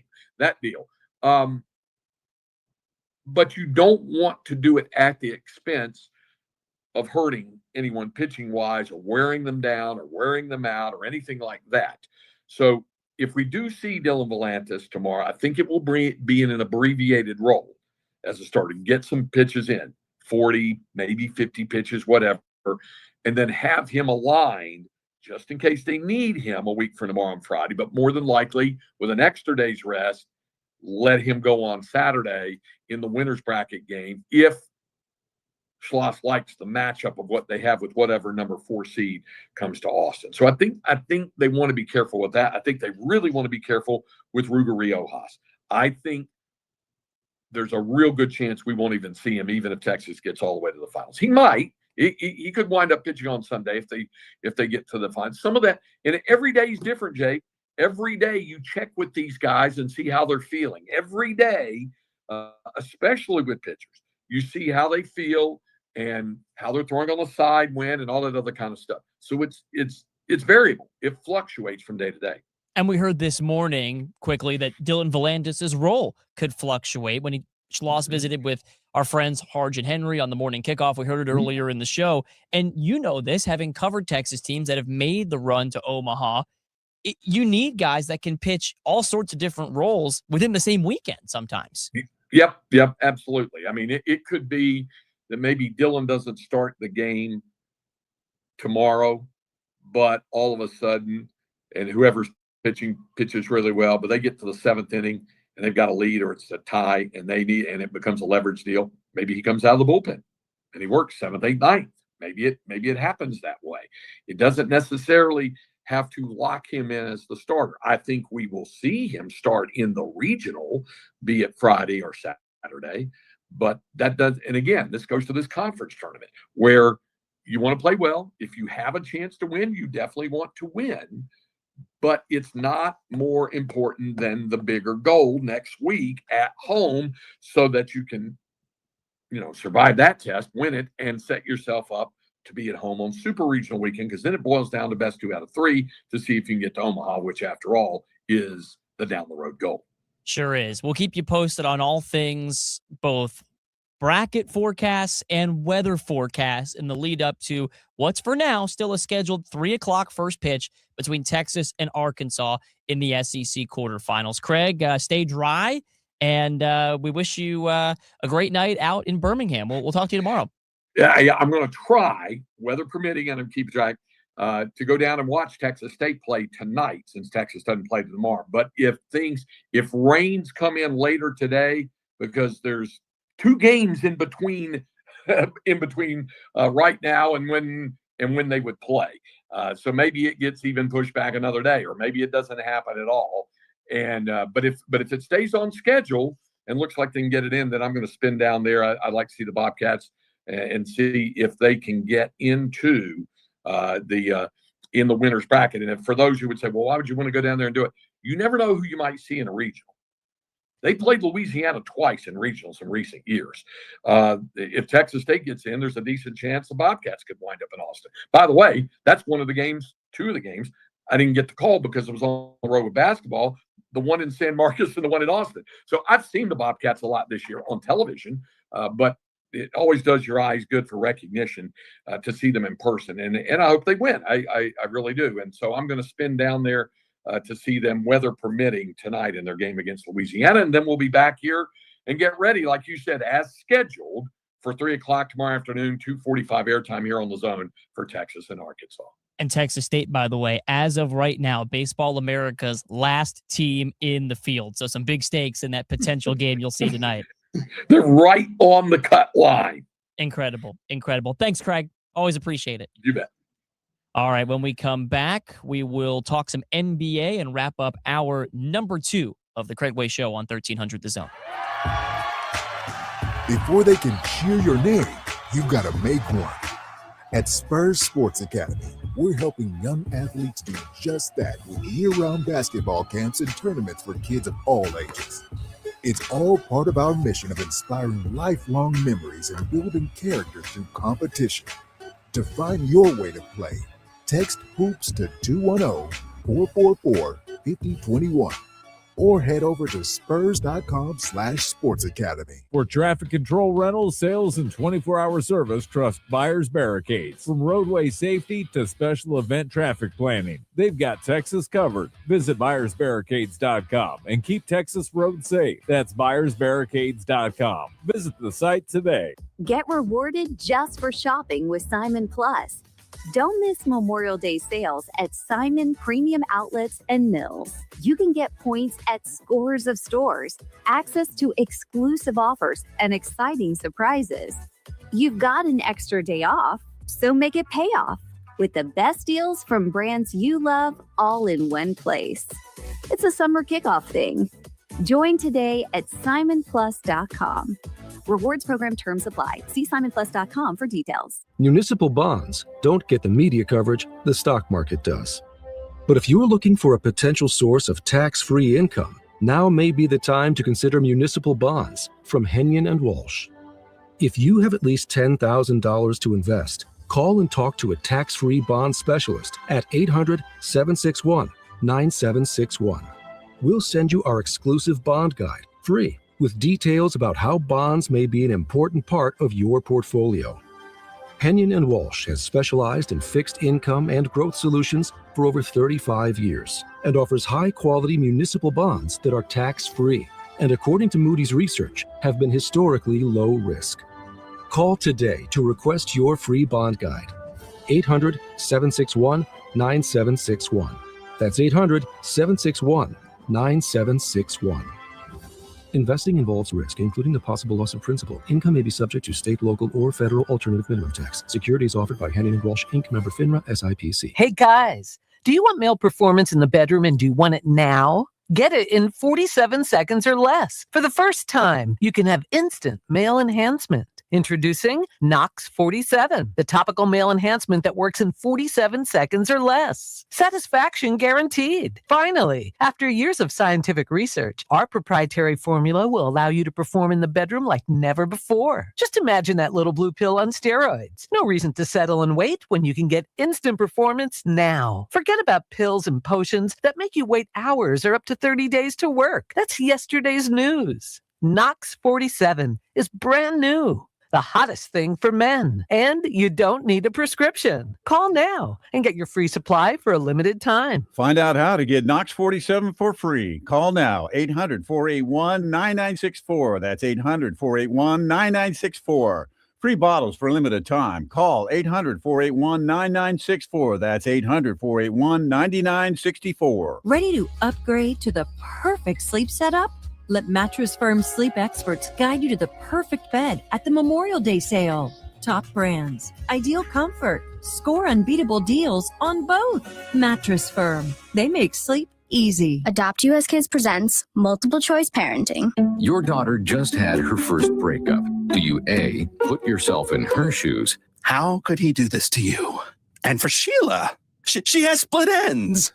B, console her. Oh, sweetie, this is going to happen a lot. 4, maybe 5 more times before you get married. C, take charge. Got to get this all straightened out. Keep a little talking to, man to man, mano a mano.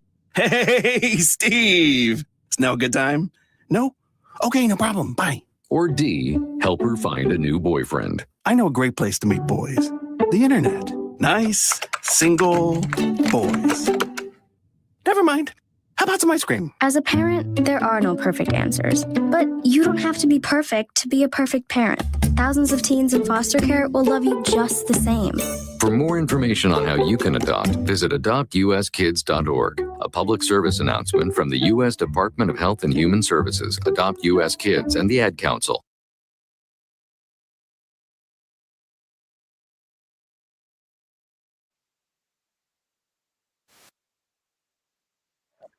Okay, we're a little behind with our breaks. We need another one before starting our number 2.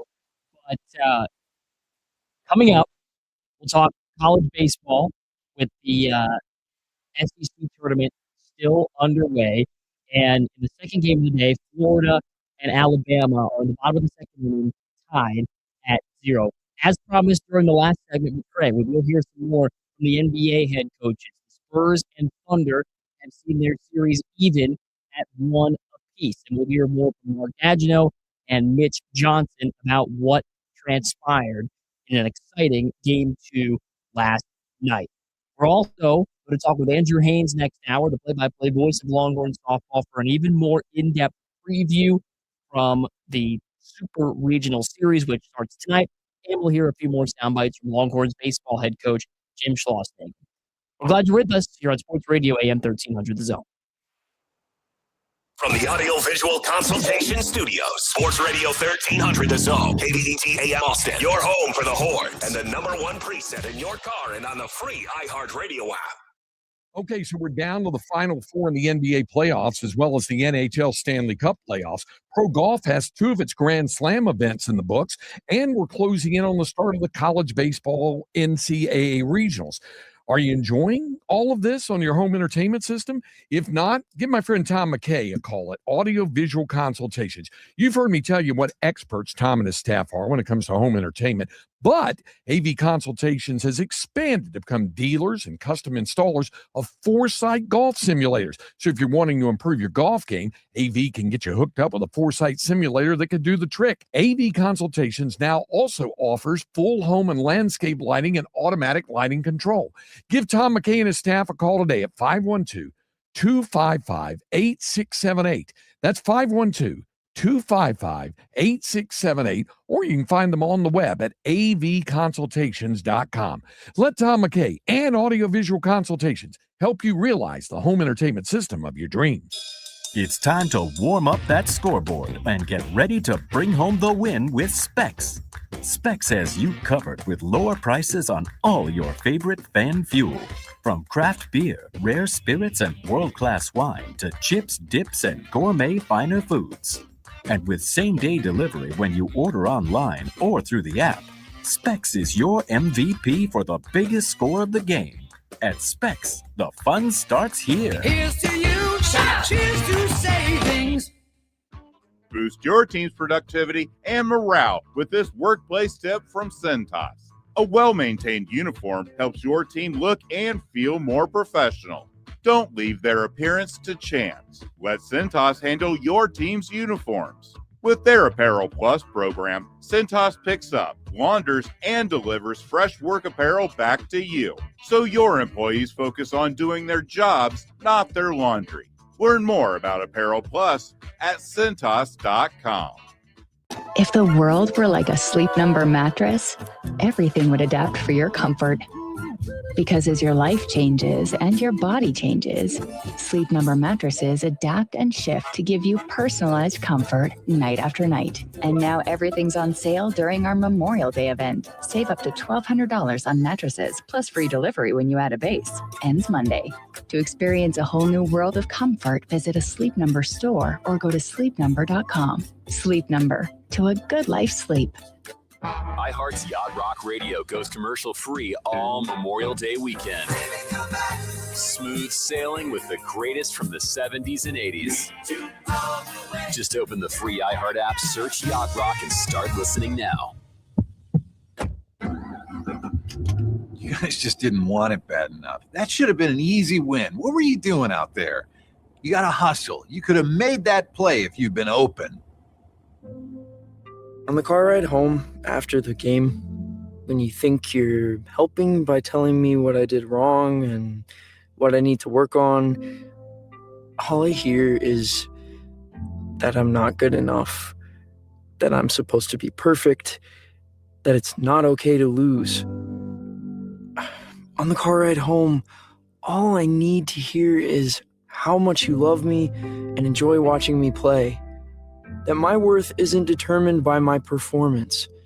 That even on my worst day, I am worthy. That you see me learning, growing, and doing my best. And that is enough. This message presented by the WIAA and the Washington Secondary School Athletic Administrators Association.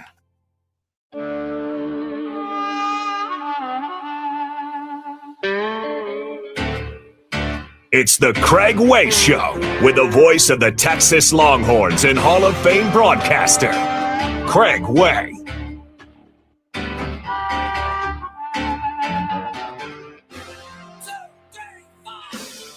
Okay, we roll along here on the Craig Way Show. Jake Herman in for Craig. Appreciate both him and Thomas Jones checking in with us during that last hour.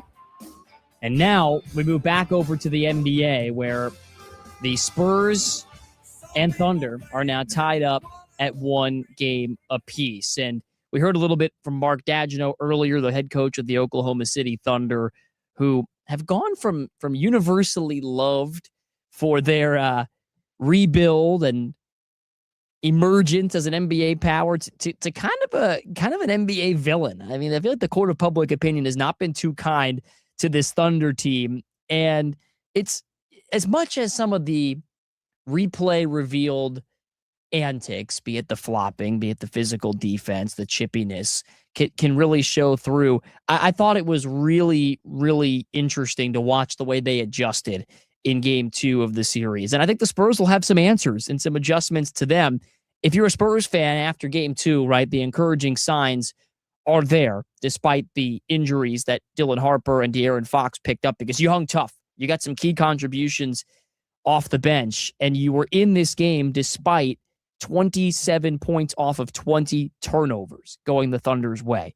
So there are certainly signs that the Spurs can bounce back. Part of that will be getting healthier. The Thunder, though, had their own share of injury problems to deal with. Now, for a deep team like Oklahoma City, might not hurt them as much, but Mark Daigneault asked after the game about the severity of Jalen Williams' injury, who left late in the first half with tightness in the same left hamstring that had kept him out of the team's 6 previous playoff games, even back into mid-April. Take a listen.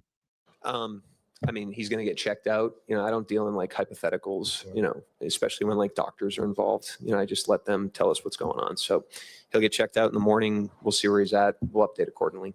I haven't heard anything new yet on the status of Jalen Williams moving forward through this series, and that is potentially not a good sign for the Oklahoma City Thunder, who are labeling him day to day at this point, giving no indication as to whether or not he'll be ready for Game 3 in San Antonio tomorrow night.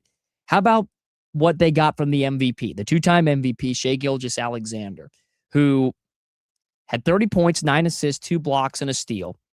This after one of his least efficient performances of the season in Game 1. He shot only 30% from the floor, was minus 15 in the box score. You just don't see that from SGA. He was plus 14 in Game 2, had the dagger jump shot in the last minute to put Oklahoma City up 7 after Castle's turnover.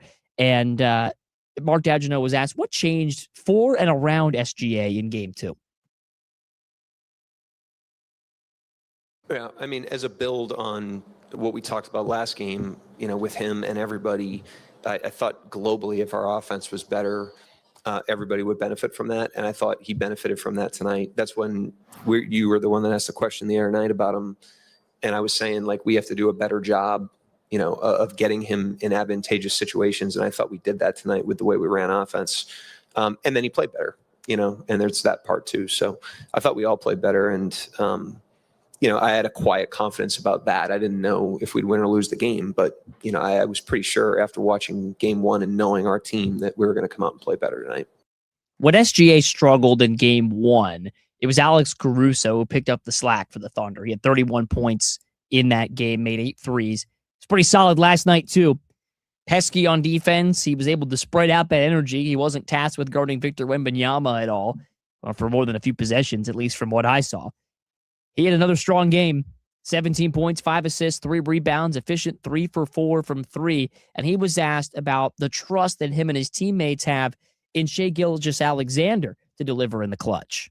He doesn't need any help being confident. He obviously has the accolades to kind of speak for itself. I just try to tell him, even the other game, I'm telling him to take us home. That's what he does. That's why he's one of the best players in the world, and especially late in the game. He won whatever award he won for clutch player. Like, we know he's getting the ball. They know he's getting the ball, and we want him to shoot. Like, that's the biggest thing. It's like confidence in your guys and live and die with that. And he's been there before. He'll be there many times again, and we'll ride with our guy.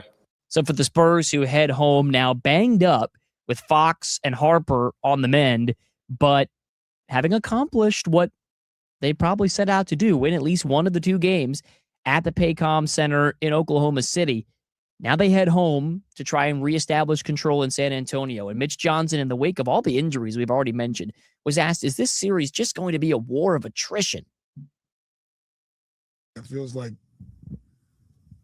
that's always at this time of the season in every sport, right? You have to get to the end to give yourself a chance. And I think, again, that's why we have to continue to trust our depth, and guys have to step up and when their name's called, answer the bell and be able to give us some quality minutes. And then as you do get tired and the physicality heightens and the intensity is ever so present, you got to execute. And so there's something there where there's a mental, a physical, and an emotional challenge, I guess you could say. And you have to be able to do that in the micro every possession and then in the macro in terms of the totality of how you have a disposition and work a game for 48 minutes. And so that's the challenge in front of San Antonio moving forward in the series. Tonight in the Eastern Conference Finals, it's game 2 between the Cavaliers and the Knicks. Cleveland, after choking away that 22-point lead with under 8 minutes remaining, has to respond in this second game. The Cavs had not won a road game this postseason until taking both games 5 and 7 in Detroit. And they had the Knicks right where they wanted them in game 1, weren't able to put it away. And we'll see how that Brunson-Harden matchup evolves in tonight's game 2 of the series. We'll see if the Cavaliers have a response, if they can build on what happened in the first 3 quarters, or if they're going to let that fourth quarter beat them twice against the New York Knicks, who I still think will be able to cruise through this series in 5 or 6 games. But the Cavaliers could throw a wrench in all of that tomorrow night. There's your NBA playoff update here to start off our final hour of the Craig Way Show. Coming up, we'll talk to the voice of Longhorn softball, Andrew Haynes. It's super regional night at Charlene and Red McCombs Field, and we're going to get you ready for it here on Sports Radio AM 1300 The Zone.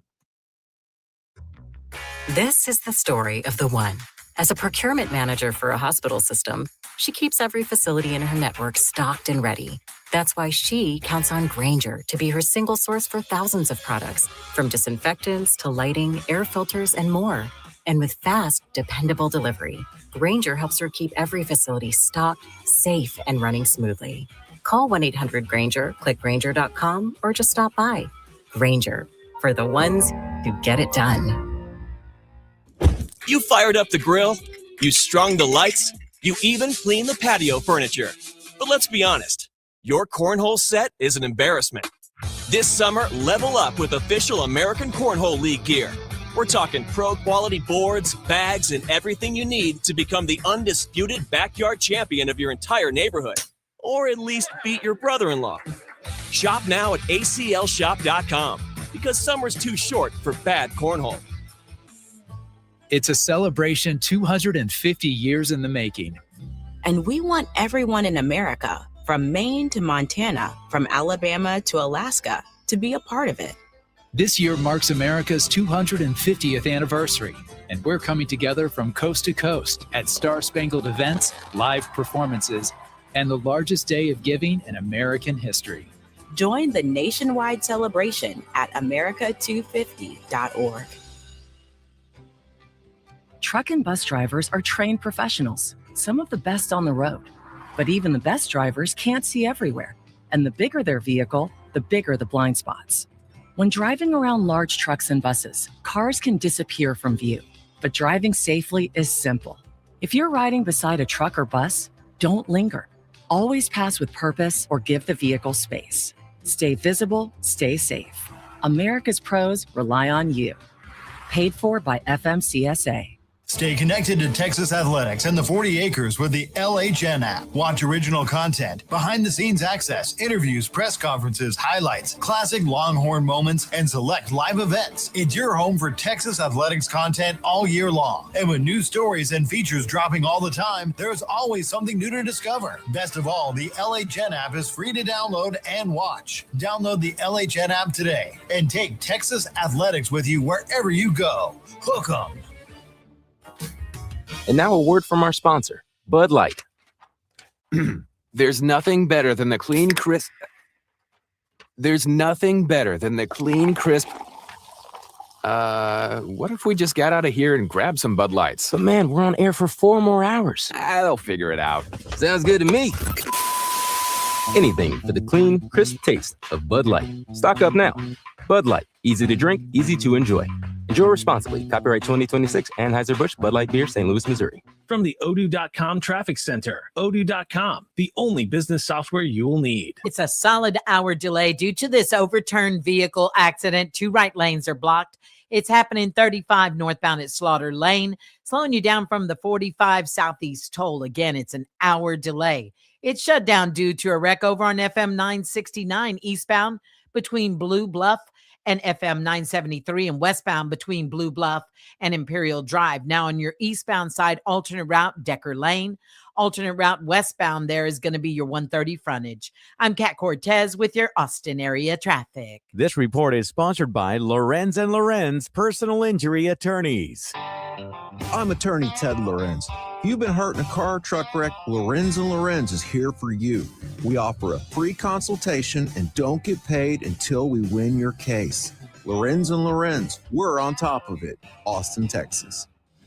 Now here's your chance to win $1,000. Just enter this nationwide keyword on our website, cash. That's cash. Enter it now. Do you have an unused car, truck, motorcycle, boat, or RV taking up space? Put it to good use by donating it to the NASCAR Foundation. Proceeds help fund medical resources for children in our racing community. Your wheels can heal. Call 844-NASCAR-9 and we'll come tow away your vehicle for free. The process is quick and your gift is tax deductible. Call 844-NASCAR-9 to donate your vehicle to the NASCAR Foundation today. Your donation will help our children survive and thrive. We all use AI, but here, it never pretends it's real. AM 1300 The Zone. Guaranteed human.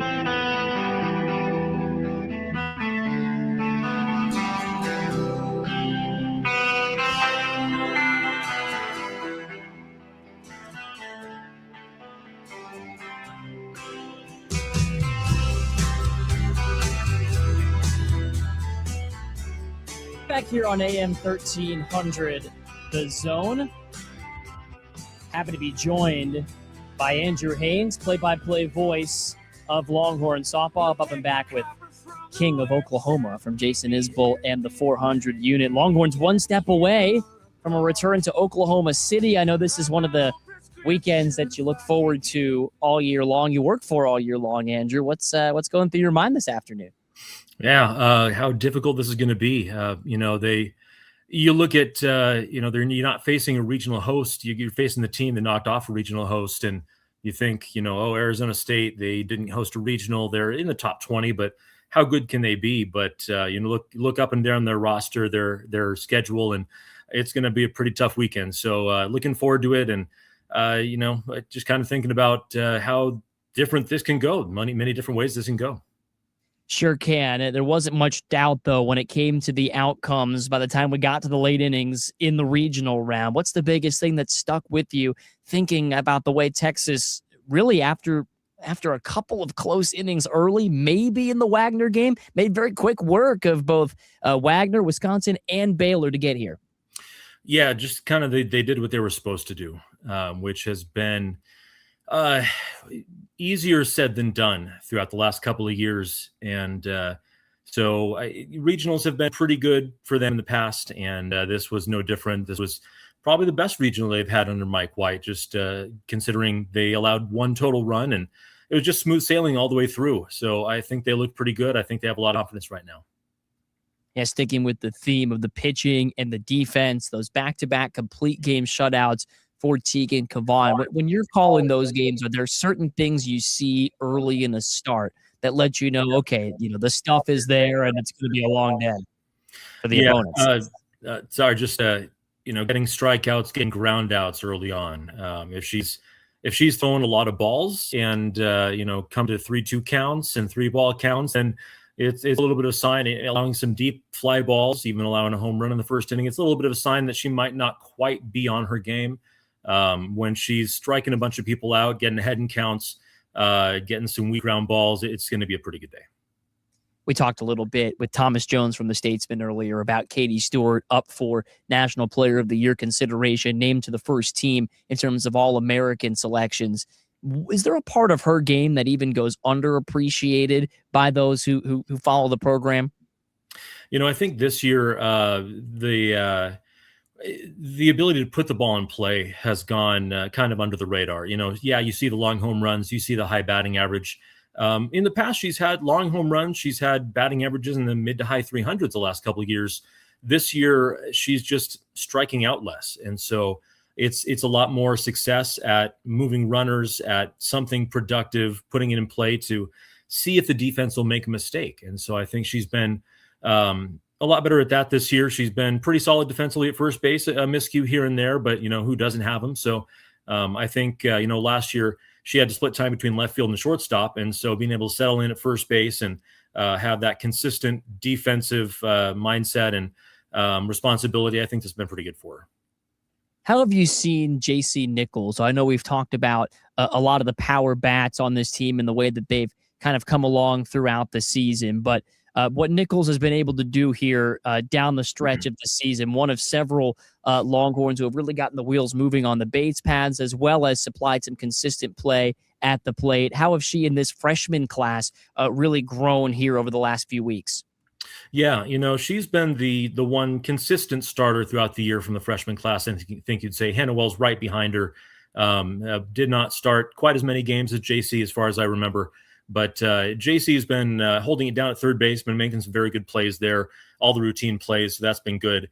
The girl she replaced, Mia Scott, she started third base as a freshman, and it was not that pretty. She made a lot of mistakes when she was a freshman, became an outstanding defender by the time she was done. But JC, starting off as a very good defender at the hot corner, has been a very good, pleasant surprise. She for a while she didn't put a lot of power into the swings this year. I think she became throughout the season more of a slap hitter, and she's had a lot of success at that recently. She's been getting some good chops, some good bunts, hits through the defense.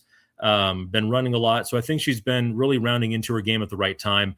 Freshman class as a whole, I think Mike White has said that they haven't produced like the coaches expect them to. They had high hopes for this freshman class, and it hasn't quite come through. But you've seen Alyssa Sneed get some starts in left field recently, and she plays a very good defense. She's been starting to swing the bat pretty well. So I think she's starting to hit her peak with some good playing time. Hannah Wells, of course, has been outstanding at the plate. The last half of the season has been very good at pitching for the most part. So I think the freshman class is starting to get it together, just not quite as early as the coaches thought, but it's at the right time. We're talking with Andrew Haynes, the voice of Longhorn softball, who will call Game 1 of the Super Regional Series on Retro Austin, the iHeartRadio app, starting at 7:45 later tonight. We're talking about the freshman, and I think it was another freshman, Matea Lawson, who went over to Mike White in the postgame and put that now viral wig up on his head as they were celebrating after winning the regionals in convincing fashion. Did you, first of all, how good of a view did you have of that from the press box? Did you know what was going on? Was that something that you knew was in the works? Okay, first of all, tomorrow night is the first game, actually. So we do have another little more 24 hours. Tomorrow will be the first game, but I hope it's not today. Not quite ready to head down there right now. But you're right. No, my apologies. Tomorrow night. All right. Yeah, no, I didn't know it was in the works. I knew the wig existed from seeing it behind Mike in the dugout at times on the different, TV shots that were shown to me. But I was looking down. I was in the middle of my post game, and I was looking down and saw him put it on. So kind of described it right there. I didn't know it was happening, but it was kind of fun to see. Is this just another fun way that he takes pressure off of the team? You've talked about the mindset he has. We're not defending a championship, right? We're going after the chance to win another one. Is this kind of all part of that mental toughness and mindset that he's trying to develop in this group to be able to play loose? Yeah, I think so. I think, one of his big things is play where, be where your feet are. Don't think too far ahead. Don't think back. Just, hey, be in the moment. And so I think this allows them to, take their minds off of things that might be distracting them and get reset, refocused on what's happening right in the here and now. I think he's very good at doing that. Obviously, 17 or 16 years as a head coach, going to the Super Regionals out of 16 tries here in his 17th season. Of course, 2020 they didn't have regionals, and so I think he's been a master at helping those players, helping his teams to take the pressure off themselves and realize that they're playing a game and just stay focused. Starting with Arizona State, who is the opponent this weekend. There aren't many teams, right, who are as hot as Texas right now. Arizona State might be on the short list. After going 11-13 in the regular season in the Big 12, they stormed through the Big 12 tournament, beating Texas Tech, go to College Station and beat A&M. I'll just start by asking you what stands out the most when you prepare to call this Arizona State series. I knew even coming into the season, I was aware that they had an All-American pitcher coming back, Kenzie Brown. And so that, wasn't a shock when I took a look at what they have. The biggest thing, I think, after seeing the season they put together, like a little unsure why they went 11-13. They got swept by Utah in Big 12 play. A little, unsure why that happened. The biggest thing that I look at when considering all that is that their offense is very good. They're very much like a Texas. They have a bunch of 300 hitters up to, high 300s. They have a bunch of home run hitters. They've hit more home runs than the Longhorns. They steal some bags. When you look at the fact that they have an All-American pitcher and they have all that offense, I'm a little stumped to why they went 11-13 in conference play. But I think they've really shown recently all that they can do. They're on a 9-game winning streak, and they've proven that they can beat some very good teams. I thought it was interesting talking to Andrew Haynes from the voice of UT softball. And again, that series starts tomorrow. My apologies on saying it started tonight. I didn't mean to put a little jump scare into you there. But when we talked to Mike White, Craig and I did on the show earlier this week, he made the comparison from Kenzie Brown to Tegan Kavan in terms of the stuff, the effectiveness, and the mindset. Are there similar tests that come to mind given the grind of the SEC schedule and some of the great pitchers that Texas has already faced? And how did the Longhorns kind of respond in those situations against pitchers that their coach clearly thinks very highly of? Yeah, I think there are multiple pitchers they face like that in and out of the SEC. One out of the SEC, Ruby Malin of Oklahoma State, and she shut Texas out about a month ago. It was a scoreless pitchers duel into the 6th inning when Citlali Gutierrez got the start for Texas and went 5 2/3 scoreless, and then she allowed a couple runs in the 6th, 3 more in the 7th. They lost 5-0, but for the most part, it was like even the entire way. And I think against Malin, the offense just wasn't that great. They were not really capitalizing on the game plan and executing it. A couple other pitchers, Jocelyn Brisky of Alabama, they faced multiple times. They faced her the first game of the series in Tuscaloosa early in SEC play, and they whopped her, and they won the game 9-1. And she came back later the weekend, the third game, and she shut them down for the most part. They faced her again in the SEC championship, and they got to her again. So, I think it's really, it could go multiple ways. They could be shut down by Brown and be set back in a whole 0-1 to start the regional or super regional and have to fight back to win 2. If that happens and they get through game 2, I think they have a good chance to bounce back and play much better against her in game 3. But obviously they'd like to get off to a better start like they did against Brisky the first time, not like she did the third time, not like Malin did. I think it's going to be imperative to get off to a hot start, get some runs against her early in that first game. Yeah, I think Coach White talked about that in his post-regional press conference, starting quickly, not just because of what you mentioned, the way the pitchers can find their rhythm and get confident, kind of get in the batters' heads a little bit, but because you're facing a hot team in Arizona State that Texas would love to do nothing more than douse that momentum right away. Yeah, that's going to be important. This is a team coming off, pulling off an upset of Texas A&M and run ruling them in that final game. Just absolutely dominating the Aggies, and they're flying high. They have nothing to lose. They're in a place that they're not supposed to win this. So I think it's going to be important to get out to a good start. Definitely important for Tegan to have a good start to her outing to get that started. And then, Andrew, you've obviously been on the national championship run as the voice of Longhorn softball, having seen a lot of these types of high-stakes series at McCombs Field. What's going to make the environment so special there this weekend? Yeah, that crowd factor is huge. It's really been increasing over the past couple of years. So Arizona State's head coach was a Texas assistant from just 2 years, 2021-22, Megan Bartlett. And I think when she comes in, she's going to be surprised at how different it is. It's complete night and day from that era, early on in the Mike White era. And I think the crowd has definitely stepped it up. They put in the bleachers down the right field line, about past right field, out past center field. I think the crowd is much more a factor than it used to be. And so that's going to be very important for the team.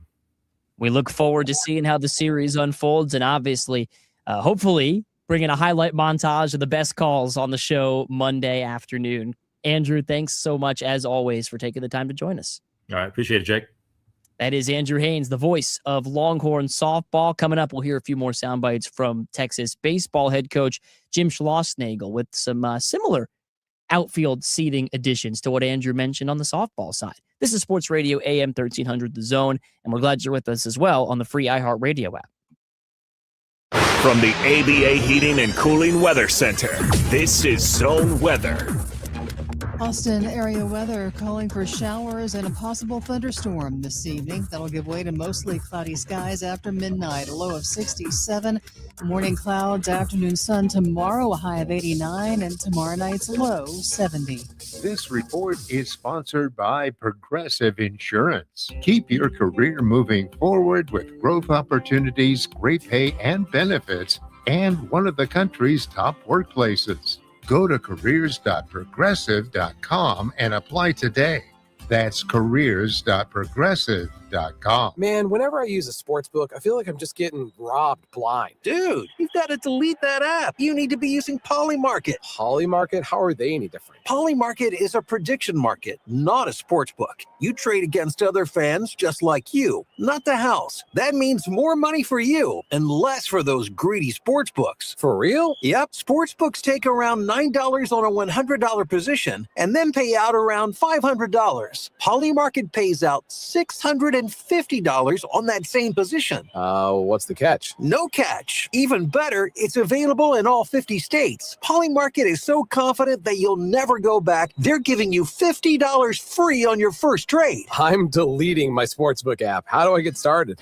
Download Polymarket now and use promo code HEAT for $50 free for your first trade. Stop letting sportsbooks steal from you. Download Polymarket and use promo code HEAT for $50 free on your first trade. Use promo code HEAT.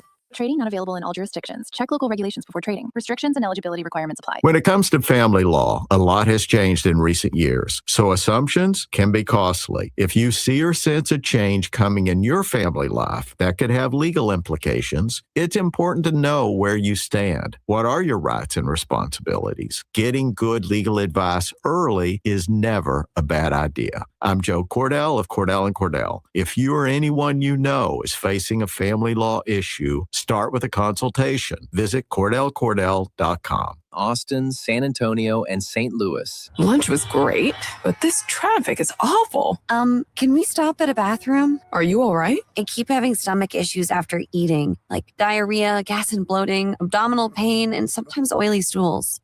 Sound familiar? Those stomach issues may actually be a pancreas issue called exocrine pancreatic insufficiency, or EPI. Creon pancrelipase may help manage EPI. Creon is a prescription medicine used to treat people who can't digest food normally because their pancreas doesn't make enough enzymes.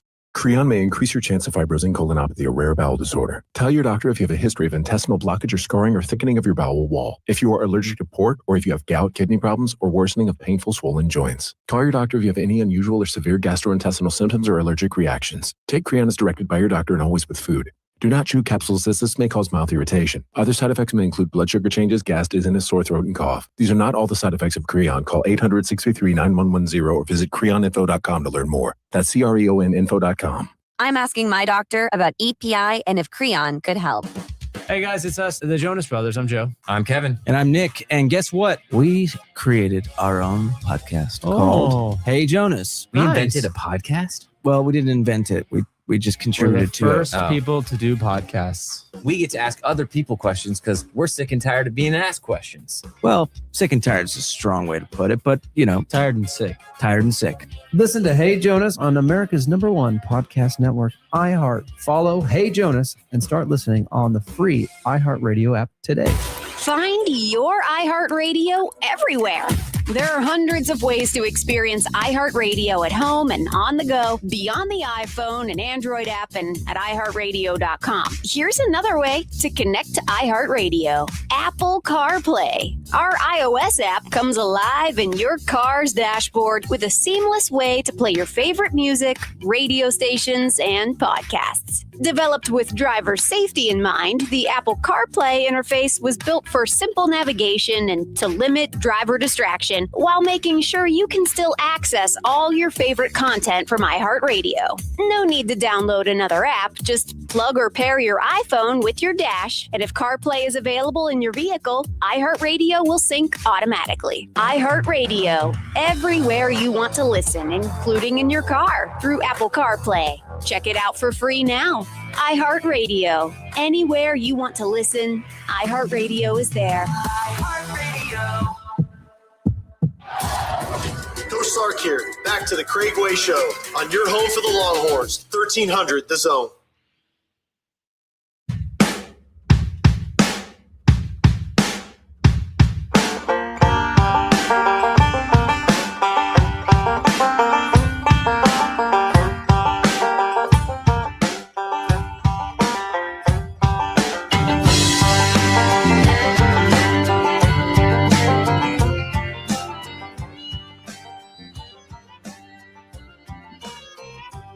Okay, we continue our preview of the SEC baseball tournament here on Sports Radio AM 1300 The Zone. About 20 minutes to go here on today's Craig Way Show. Jake Herman filling in for the Hall of Famer. And thank you again to Andrew Haynes, the voice of Longhorn softball, joining us on the last segment. You can hear his call starting tomorrow night at 7:45 on the iHeartRadio app on Retro Austin. Texas takes on Arizona State in the Super Regional. And we'll bring you some of the sound bites from Mike White as he previewed the Super Regional this afternoon. That'll come to you on tomorrow's show. For now, though, we continue to hear from Jim Schlossnagle, who previewed the SEC tournament before leaving for Hoover yesterday. And he was talking about the base running and the way Texas has really ratcheted up their speed game over the last couple of weeks, specifically in SEC play. He was asked if he's surprised with the team's base running numbers, engineering the offense, given the guys that they've had in and out of the lineup dealing with injuries. I'm not surprised by it because I believe in our offensive system and the things that we do. Garrick Mosiello, who's on our staff, plays a huge role in our base running and identifying times to go and times not to go. We spend a lot of time on it. So I'm a big believer in terms of coaching the team. You practice the things that happen the most in a game. Like we had a rundown the other day, and I think we've worked on it once this year. And when you look at the pie chart of things that happen in a season and in a baseball game, playing catch, right, throwing strikes, handling the strike zone as a hitter, and base running are the things that happen the most. So I'm proud of our team for what they've done because we do give them a lot of freedom. But I also expect it because we work on it so much. And you don't have to be fast to be a good base runner. You have to have some level of speed to steal bases. But even the guys who can't run, given the right times, they can steal bases too. So as I always tell you guys, we want to be all around good offensive team that can beat you in a variety of ways, whether it be extra base hits or base running. So the follow-up to that is with the freedom that Jim Schlossnagle mentioned, giving his runners to steal. Are guys just running on their own volition? Do they have that kind of blanket green light like we've seen some teams in the big leagues do to just run when they can? Yeah, there are times where I'm not going to reveal our whole strategy, but we have a very defined structure to everything we do in the program on the field and off. But within that structure, like in base running would be that, we have a very defined structure for the base running, but within that structure is a lot of freedom, like a lot of freedom. And we sell that in recruiting because I would think that, if you're a guy like Pack, you want to run bases, or even Tinney. Tinney's almost to 10 bags. Be awesome to get him to 10. But, I just want these guys to be winning players. And so when they go off to professional baseball and a minor league manager or a major league team gets a Texas player that we've coached, they're a winning player. They know how to run bases. They know where to throw the ball on defense and play good situational winning baseball. So next, Jim Schlossnagle moving back to the pitching side of things. And that has to do with Caleb Rogers, who came in as a freshman out of San Antonio, Reagan, and retired the final batter of the regular season in that win over Missouri. And, of course, with the 5-for-5 rule that Jim Schlossnagle anticipates coming into effect, Caleb Rogers, he thinks, would have had to kind of burn that redshirt year anyway. But now that Jim Schlossnagle has used Caleb Rogers, this year will count towards his eligibility. He was asked, based on that, does he anticipate Caleb Rogers having a big role moving forward, perhaps in this SEC tournament? I won't say that he has a role yet, but we want to see him pitch for sure. That's another reason why I want to stay down there as long as possible. Is we need to win games, and I'd rather see Caleb Rogers pitch in the SEC tournament than see him pitch in a sim game out here with nobody in the stands. So I don't know if he has a role yet because he only pitched 1/3 of an inning, but I've watched him pitch a lot in these sim games, and he's really done well. So, he's probably not going to slide ahead of the first 6 or 7 guys, but as you get deeper into a tournament, whether it be the SEC tournament or a regional, we need as many down there as possible, especially with Grubbs going down. That's a big loss for us. So we need somebody else down there that can help. What else is Jim Schlossnagle still trying to figure out about his team? Because there's a balance when you get to this time of year, like Craig and I discussed earlier in the show, between winning games, right? Can't just flip a switch and show up and, go half a loaf, so to speak. It's the term we used for the shortened show yesterday with the Round Rock Express in a 30-run marathon. But no, you can't just show up and play at half speed as a baseball team. It's not a good habit to build going into the postseason. But there's all of these calculations that come into the picture when you're trying to figure things out before the more important series, and that's the regional next weekend. So what is Jim Schlossnagle still trying to figure out with this SEC tournament? I don't know that we're trying to figure out anything. I just would like to see guys like Rogers and Higgins. Higgins, that was big for him the other day to throw so well. Like to get Bang in the game, play one of the games. Like to get Hamilton in the game. I don't know who I'm missing, but Flores. Like to get those guys, in the games because again, we're going to need everybody, and we may want to see one of the starting pitchers in a relief role because if you got deep into it and you had to bring a guy back on super short rest, then it would probably be out of the bullpen. And if somebody hasn't done that in a while, then we'd like to see maybe see that. So we mentioned this, we teased it in the last segment. The reporters that were there noticed the extra seating that's being built, the temporary extra seating in the outfield at UFCU Dish Falk Field. And Jim Schlossnagle naturally was asked about those makeshift stands, which are beyond the outfield. You can see them kind of in left center field in the pictures that I've been able to see that reporters shared from that. What does Jim Schlossnagle have to say about those, and what might his vision be for a hope for extra seating there in the future?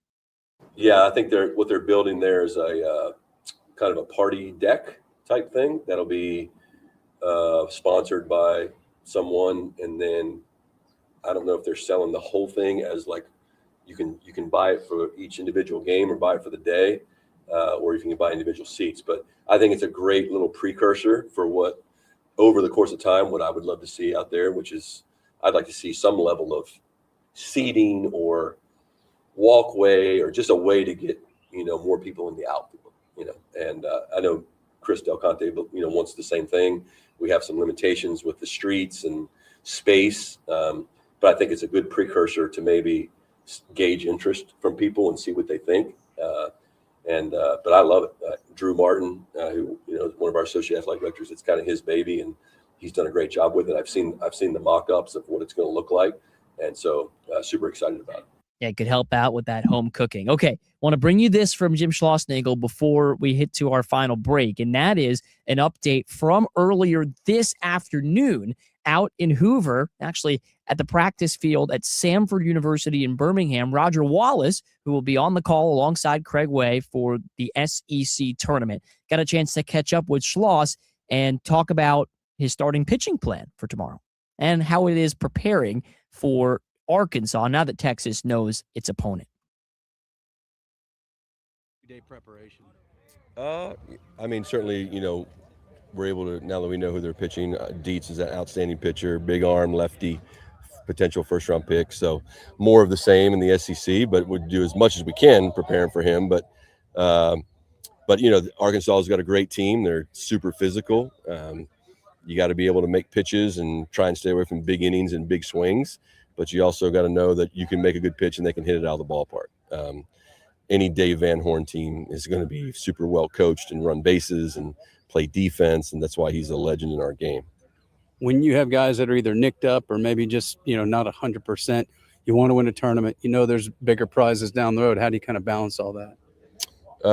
It's individual to each player. Everybody's nicked up, so I mean that's being nicked up is part of it. But if there's somebody that could truly benefit from rest or not playing, then we'll get we've earned that opportunity to not have to play him this weekend. So we'll evaluate each individual player, but most guys need to play. You have a pitching plan that you're willing to share? Yeah, Cody Howard will be the starting pitcher tomorrow, and then from that point on, we'll just see who we use. Right on.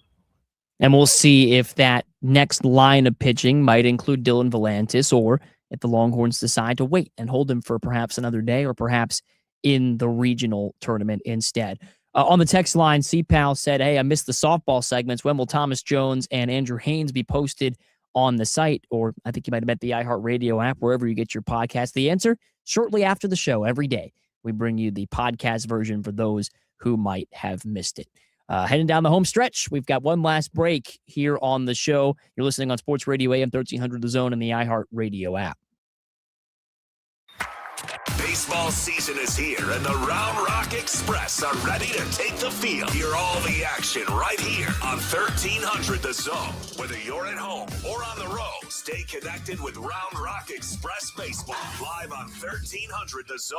Offers vary by user and location. Go to upside.com for terms and conditions. $3,000. That's the average amount of money people in the U.S. are now spending on gas in a year. If you drive, you have to download Upside, the free app that gives you cash back for buying gas. Earn cash back with Upside just by filling up your tank. Download Upside now and start earning easy cash back. The more you use Upside, the more you get. Use promo code EXPERT to get an extra 25 cents per gallon bonus on your first tank. That's promo code EXPERT for a 25 cents per gallon bonus. Get rewarded just for shopping with Simon Plus. Don't miss Memorial Day sales at Simon Premium Outlets and Mills. You can get points at scores of stores, access to exclusive offers, and exciting surprises. You've got an extra day off, so make it pay off with the best deals from brands you love all in one place. It's a summer kickoff thing. Join today at simonplus.com. Rewards program terms apply. See simonplus.com for details. Pantalones Organic Tequila. Because tequila is fun. Pantalones. Municipal bonds don't get the media coverage the stock market does. But if you're looking for a potential source of tax-free income, now may be the time to consider municipal bonds from Henyon and Walsh. If you have at least $10,000 to invest, call and talk to a tax-free bond specialist at 800-761-9761. We'll send you our exclusive bond guide, free, with details about how bonds may be an important part of your portfolio. Henyon and Walsh has specialized in fixed income and growth solutions for over 35 years and offers high-quality municipal bonds that are tax-free and, according to Moody's research, have been historically low risk. Call today to request your free bond guide. 800-761-9761. That's 800-761-9761.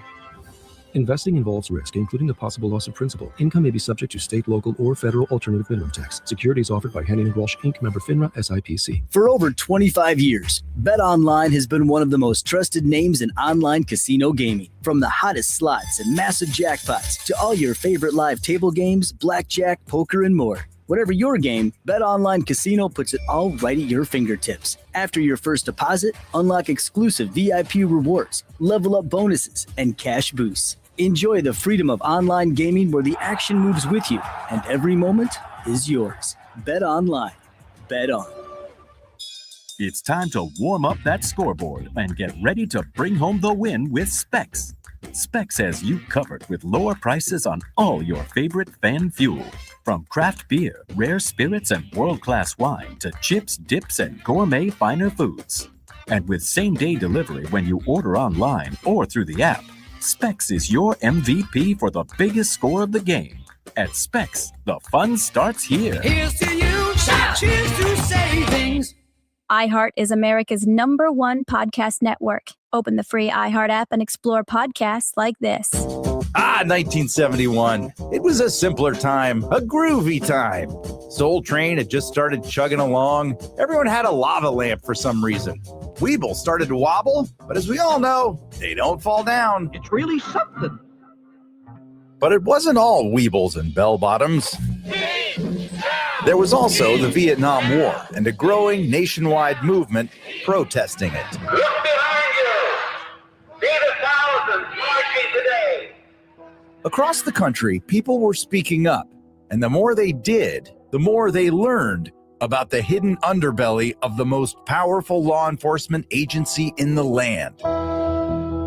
I'm Ed Helms, host of Snafu, Season 2, Medberg, the story of a daring heist that exposed J. Edgar Hoover's epic FBI snafu.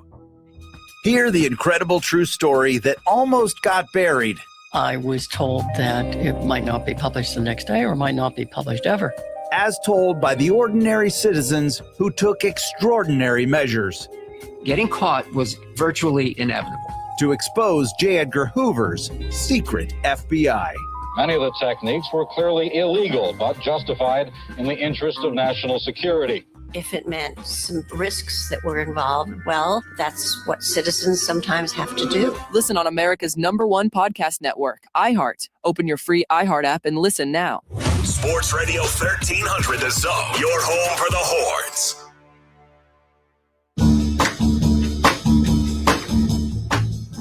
Okay, that'll do it for our show on this Thursday afternoon. Thank you to Thomas Jones, Craig Way, Andrew Haynes for joining us. Thank you to Luke Rubenstein, learning the ropes on the board as our producer. The plan for tomorrow, should the Longhorns still start on time? And that's a big if, weather permitting in that area. We will bring you the show starting at 2 o'clock, check in with Craig and Roger from the broadcast booth, and bring you right up to the start of the pregame show for Longhorn baseball against Arkansas in the SEC tournament, a 2:45 pregame start time, a 3 o'clock first pitch right here on AM 1300 The Zone. Bucky and BK are up next. I'm Jake Herman. Thanks so much for joining us here on AM 1300 The Zone, as well as the iHeart Radio app.